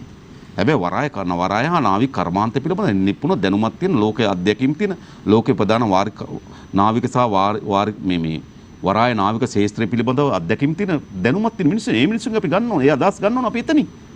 එහෙම රටක් පාලනය කරන තමන් සියල්ලද එහෙම නායක වෙන්නේ ලෝකේ කොහෙවත්. හරිද? ඒ නිසා මම හිතන රටක් පාලනය කරනකොට විශේෂඥ ඥානය කියන එක වැදගත්. අපි එකතු කරගන්න ඕන. අවසන් වශයෙන් ලැබිලා තියෙන කාලයත් එක්ක ඔබට රජයට සහ ජනතාවට, ඒ කියන්නේ පාලකීන්ට සහ ජනතාවට කියන්න තියෙන දේ මොකක්ද? එකක් මේ පාලනයට කිසිවක් කීමෙන් කිසිම පළක් නෑ. හරිද? කිසි පළක් නෑ. කුසකර්ම අමාත්‍යාංශ ලේකම්වරු 4 දෙනෙක් මාරු වෙනවා. හැබැයි කුසකර්ම ප්‍රශ්න විසඳුන්නේ නැහැ. හැබැයි අමාත්‍යවරයාගේ ප්‍රශ්න විසඳෙන්නේ නැති. සමහර වෙලාවට ලේකම්වරු බාධා කරන්නේ ඒවා විසඳෙන්නේ නැති. ඒ නිසා මේ පාලනයට මම හිතන්නේ කිසිදු උපදේශයක් දීමෙන් පළක් නෑ. යෝජනාවක් කිරීමෙන් පළක් නෑ. මේ කොවිඩ් වසංගතය ආපු වෙලාවෙම අපි යෝජනා කරා. සමහර අතුරු ප්‍රශ්නයක්. ඔබට කතා කළොත් දැන් අනුර ඔබේ යෝජනා හොඳයි. ඔබ ඉතා වැදගත් යෝජනා ඉදිරිපත් කරනවා. අපිට මේවා එච්චර තේරලා තිබුණේ නැහැ. දැන් තමයි තේරෙන්නේ. ඇවිල්ලා අපිත් එක්ක එකතු වෙලා මේක හදමුකෝ කියලා කිව්වා. යනවා. එහෙනම් ඒ ගෝඨාභය නෙමෙයි. හරිද? ඒ නිසා මම හිතන්නේ එහෙම නිකන් අපි අර මොකද අනියමාර්ථය අසම්භාව්‍ය ක්‍රියාවලින් අපි ප්‍රශ්න බලන එක කිසි පළක් නැහැ. මොකද එහෙම වෙන්නේ නැහැ. මොකද අපි කොවිඩ් වසංගත වෙලාවෙදි මොකද යෝජනා කළේ? අපි කිව්වා කොවිඩ් වසංගතය කියලා කියන්නේ රජයේ වසංගතයක් නෙවෙයි ස්වභාවිකත්වයක්. ඒ නිසා මේ වෙලාවේදී අපි ඒකාබද්ධ යාන්ත්‍රණයක් හදලා අපි හැමදෙනාම පොදුවේ මැදිහත් වෙමු කියලා ආරාධනා කරා මේකට. හැබැයි එහෙම නෙවෙයි මම තමයි හොඳටම කරන්න කියලා නේ උද්දච්චද සිටියේ. මේ ජීවිත 15000කට ආසන්න ප්‍රමාණයක් විනාශ වුණා මැරුණා. වැඩි ප්‍රමාණයක්. ඔව් 15000ට වඩා වැඩි ප්‍රමාණයක් මිය ගියා. අපේ රටේ පුරවැසියන්. අදත් ඔවුන් මේ රටේ නේද ජීවත් වෙමින් හුස්ම ගනිමින් ජීවත් වෙන්න තිබුණු මිනිසුන් අපේ මිතුරන් අපේ ඥාති අපේ හිතවතුන් මිය ගියේ නැද්ද? හරිද? දැන් අපිට තිබුණා මීට වඩා යාන්ත්‍රණයක් හදුණා අඩුම තරම මයිතර මේ ජීවිත මෙච්චර ප්‍රමාණයක් මිය යන්නේ කොලක් කරගන්න තිබුණා. හැබැයි එහෙම උත්සාහයක් දරුවේ නේ. ඉතින් එවැනි ව්‍යසනයකදීවත් අනේකාට අහුම්කම් නොදෙන පාලනයක් සාමාන්‍ය තත්ත්වයකදී කිසිසේත්ම අහුම්කම් දෙන්නේ නැහැ. ඒ නිසා මම හිතන උන්ට යෝජනා කිරීමෙන් පළක් නෑ. හැබැයි ජනතාවට අපිට තියෙන කතාවක් කියනවා. මේ ජනතාව හැම වෙලාවම මම හිතන ගෝඨාභය රාජපක්ෂ මහත්මයා බලයට පත් කරගන්නකොට මේ ජනතාවට තිබුණා විශාල අපේක්ෂාවක්. මේ කිසිවෙක් මේ රට මේ තත්ත්වයට පත් කරන්න කියලා ගෝඨාභය මහත්මයාට ඡන්දෙ දුන්නේ නැහැ. මා දන්න සමහර විදේශගත ශ්‍රී ලංකින් චාටර් ෆයිටර් රංගව කතරේ ගහලා යනවා. සමහර ශ්‍රී ලාංකික මට කතා කරලා කිව්වා ඔවුන්ට රැකියාව නිසා නිවාඩු නැහැ එන්න. එයා සමහර අය ටිකට් අරන් දීලා තිබුණා කිව්වා ඡන්දෙ දාලා යන්න. ඒක වෙන කෙනෙකුට ටිකට් එක අරන් දෙනවා. ඔයා ගිහලා ඔයාගේ ඡන්දෙ දාලා ඉන්න ගෝඨාභය මහත්තයා කියලා. එවැනි උද්‍යෝගයක් තිබුණා බෑ. උද්‍යෝගයක් තිබුණා. මොකක්ද ඒ තිබුණේ? රට ගොඩනගාවි කියන බලාපොරොත්තු. මොන තරම්ද කියනවනේ මිනිස්සු කිව්ව එක වෙලාවකදී මහින්ද රාජපක්ෂ මහත්මයාටත් ගෝඨාභය මහත්තයත් එක්ක සෙල්ලම් කරන්න බැරි වෙයි කිව්වා. එහෙමනේ කිව්වේ. අද මහින්ද මහත්තයනේ උදිත ලොකු බණ්ඩාරලා සෙල්ලම් කරන ඒගොල්ලන් එක්ක. හරිද? මහින්ද මහත්තයා කවරෙද්ද? ඒගොල්ලෝ සෙල්ලම් කරන්න පටන් ගන්න තියෙන්නේ. ඒ නිසා මං හිතන්නේ ජනතාවගේ අපේක්ෂාවන් බොහොමයක් තිබුණාට ජනතාවගේ අපේක්ෂාව බලාපොරොත්තු අරමුණු වලට පටහැනි බලාපොරොත්තු අපේක්ෂාවන් තමයි පාලකයන්ට තිබුණේ. එනිසා ජනතාව වැරදිනේ. ඔවුන්ගේ යහපත්, ඔවුන්ගේ අරමුණු යහපත්, ඔවුන්ගේ බලාපොරොත්තු යහපත්. හැබැයි පාලකයාගේ අරමුණු යහපත්, පාලකයාගේ බලාපොරොත්තු යහපත්. එනිසා අපේ රට පාලනයක් අද අවශ්‍යයි. ජනතාවගේ අරමුණු බලාපොරොත්තු වමනාවන් හා සමපාත වෙන පාලනයක් අපි ගොඩනගීට. අපි ඔබට ආරාධනා කරන්නේ ඒ ජාතික ජන බලවේගය. මේක මේ ජාතික ජන බලවේග රටේ මහජන ව්‍යාපාරය බවට පරිවර්තනය කරන්න. උඩ සිට පහළ දක්වා සෑම ගමකටම විහිදෙන සෑම ශේෂ්ත්‍රයක්ම අනුබද්ධ වෙන විශාලතම මහජන ව්‍යාපාරයක් ගොඩනගමු මොකක් වෙනුවෙන්ද? මේ රටේ පාලන බලය අත්පත් කරගන්නත් මේ රට ගොඩනැගීම සඳහා අවශ්‍ය වන නව නිදහස් මහජන ව්‍යාපාරයක් අපි ගොඩනගමු. ඒ වෙනුවෙන් ජනතාවට එකතු වෙන්න කියන ආරාධනය තමයි මම අවසාන වශයෙන් උන්ට කියන්න තිබෙන්නේ. අලුත් රටක් හදන්න, අලුත් විදිහකට හිතන්න, අලුත්ම ක්‍රමයක් ඔස්සේ ජනතා අදහස් සමග, ජනතාවගේ සහයෝගය සමග ජනතා විමුක්ති පෙරමුණ මේ ගමන යන්නට මේ විදිහට සූදානම් වී සිටිනවා. ඔවුන් මේ වන විට බොහෝ දේවල් තමන්ගේ ප්‍රායෝගික දේශපාලනය තුළ ඉෂ්ට සිද්ධ කරමින් සිටිනවා. එහෙමනම් අපි අද දවසේදී ප්‍රශ්න සාකච්ඡා කළා සේම බොහෝ වැඩි කාල වේලාවක් ලබා දුන්නා ඒ ප්‍රශ්න වලට පිළිතුරු ලබා දෙන්නට. ඔබට යම් කිසි සහනයක් ලැබෙන්නට ඇති කියලා මම විශ්වාස කරනවා. මොකද ප්‍රශ්න විතරක් නෙවෙයි ප්‍රශ්න වලට පිළිතුරුත් අපි අද දවසේ වැඩි වශයෙන් සොයාගෙන ගියපු නිසා. ජනතා විමුක්ති පෙරමුණේ අරමුණ ඉලක්කය ඔවුන්ගේ ඉදිරිය ඒ ආකාරයෙන්ුයි ක්‍රියාත්මක වන්නේ. එහෙමනම් අද දවසේ අපිත් එක්ක සහභාගී වුණු ජනතා යුක්ත පෙරමුණු නායකතුමන්ට අනුර කුමාර දිසානායක මහතාට බෙහෙවින්ම ස්තුතිවන්ත වෙනවා. අද දවසේ මම හිතන්නේ මේ මාතර දකුණු පළාතේ ඉඳලා ඇවිල්ලා තමයි ඉතාම ඉක්මනින් වැඩසටහනට සහභාගී වුණේ. හෙට දවසේ ඔබට මම හිතන්නේ තව විශේෂ කාර්යයක් තියෙනවා. ඔව්. ඒක අපිට මතක් කරොත් හොඳයි. හෙට දවසේ මාව කැඳවලා තියෙනවා ජනාධිපති කමිෂන් සභාවට. ඒකට මීට කලින් ජනාධිපති කමිෂන් සභාවකට පිට උපාලි හිටපු විනිසුරු උපාලි අබේරත්න මහත්මයාගේ ප්‍රධානත්වයෙන් ඒ කමිෂන් සභාව ඉදිරි අවසන් වුණේ උපාලි අබේරත්න මහත්මයාත් ඔහුගේ නමත් අවසන් කරගෙන ආණ්ඩුවේ නමත් අවසන් කරගෙන තමයි ඒ සභාවයි ඒ වාර්තා ඉවර වුණේ. ඉතින් මම හිතන්නේ නැවත වාර්තාවකට නැවත ජනාධිපති කමිෂන් සභාවක් ඒක නිමිත්තෙම සකස් කළා දෙයට මට එන්න කියලා දෙන පොලිසියට උත්තරයක් ගන්න. ඉතින් අපි යන්න බලාගෙන ඉන්න උදේ 9 මාර්ට. හෙට උදෑසන ඒ කට උත්තරේ ලබා දෙන්න එතුමන් සහභාගී වෙයි. කොහොමද බොහෝ කාර්යයන් තිබෙද්දී දේශපාලනික සහ ඒ කටයුතු කාරණා එක්ක අද ටර්නින් පොයින්ට් වැඩසටහනට සහභාගී වෙමින් ජනතාව දැනුවත් කරන්න සහභාගී වෙන පිළිබඳව ජනතා යුක්ත පෙරමුණු නායක අනුර කුමාර දිසානායක මහතාට බෙහෙවින් ස්තුතිවන්ත වෙනවා. සහාය ලබා දුන්නු හැම දිනාටම ස්තුතිවන්ත වෙමින් අපි සමුගන්නටයි සූදානම් වන්නේ. එහෙමනම් ඔබට සමු දෙනවා. ආයුබෝවන් බොහොම ස්තුතියි. ඔබට සුවදායි රාත්‍රියක් ප්‍රාර්ථනා කරනවා. ලබන සතියේත් අපි හමු වෙනවා දේශපාලනයේ කෙලින් කතා බහ ටර්නින් පොයින්ට් සමගින්. සුබ රාත්‍රියක් ඔබ සැමට.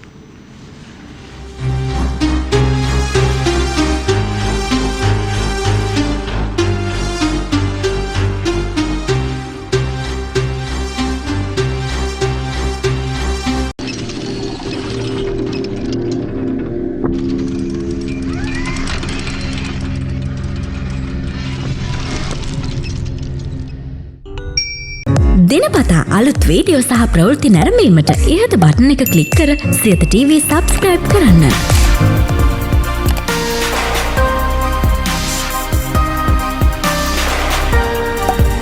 අලුත් වීඩියෝ ගැන මුලින්ම දැනගන්න මෙම සීනුව ක්ලික් කරන්න.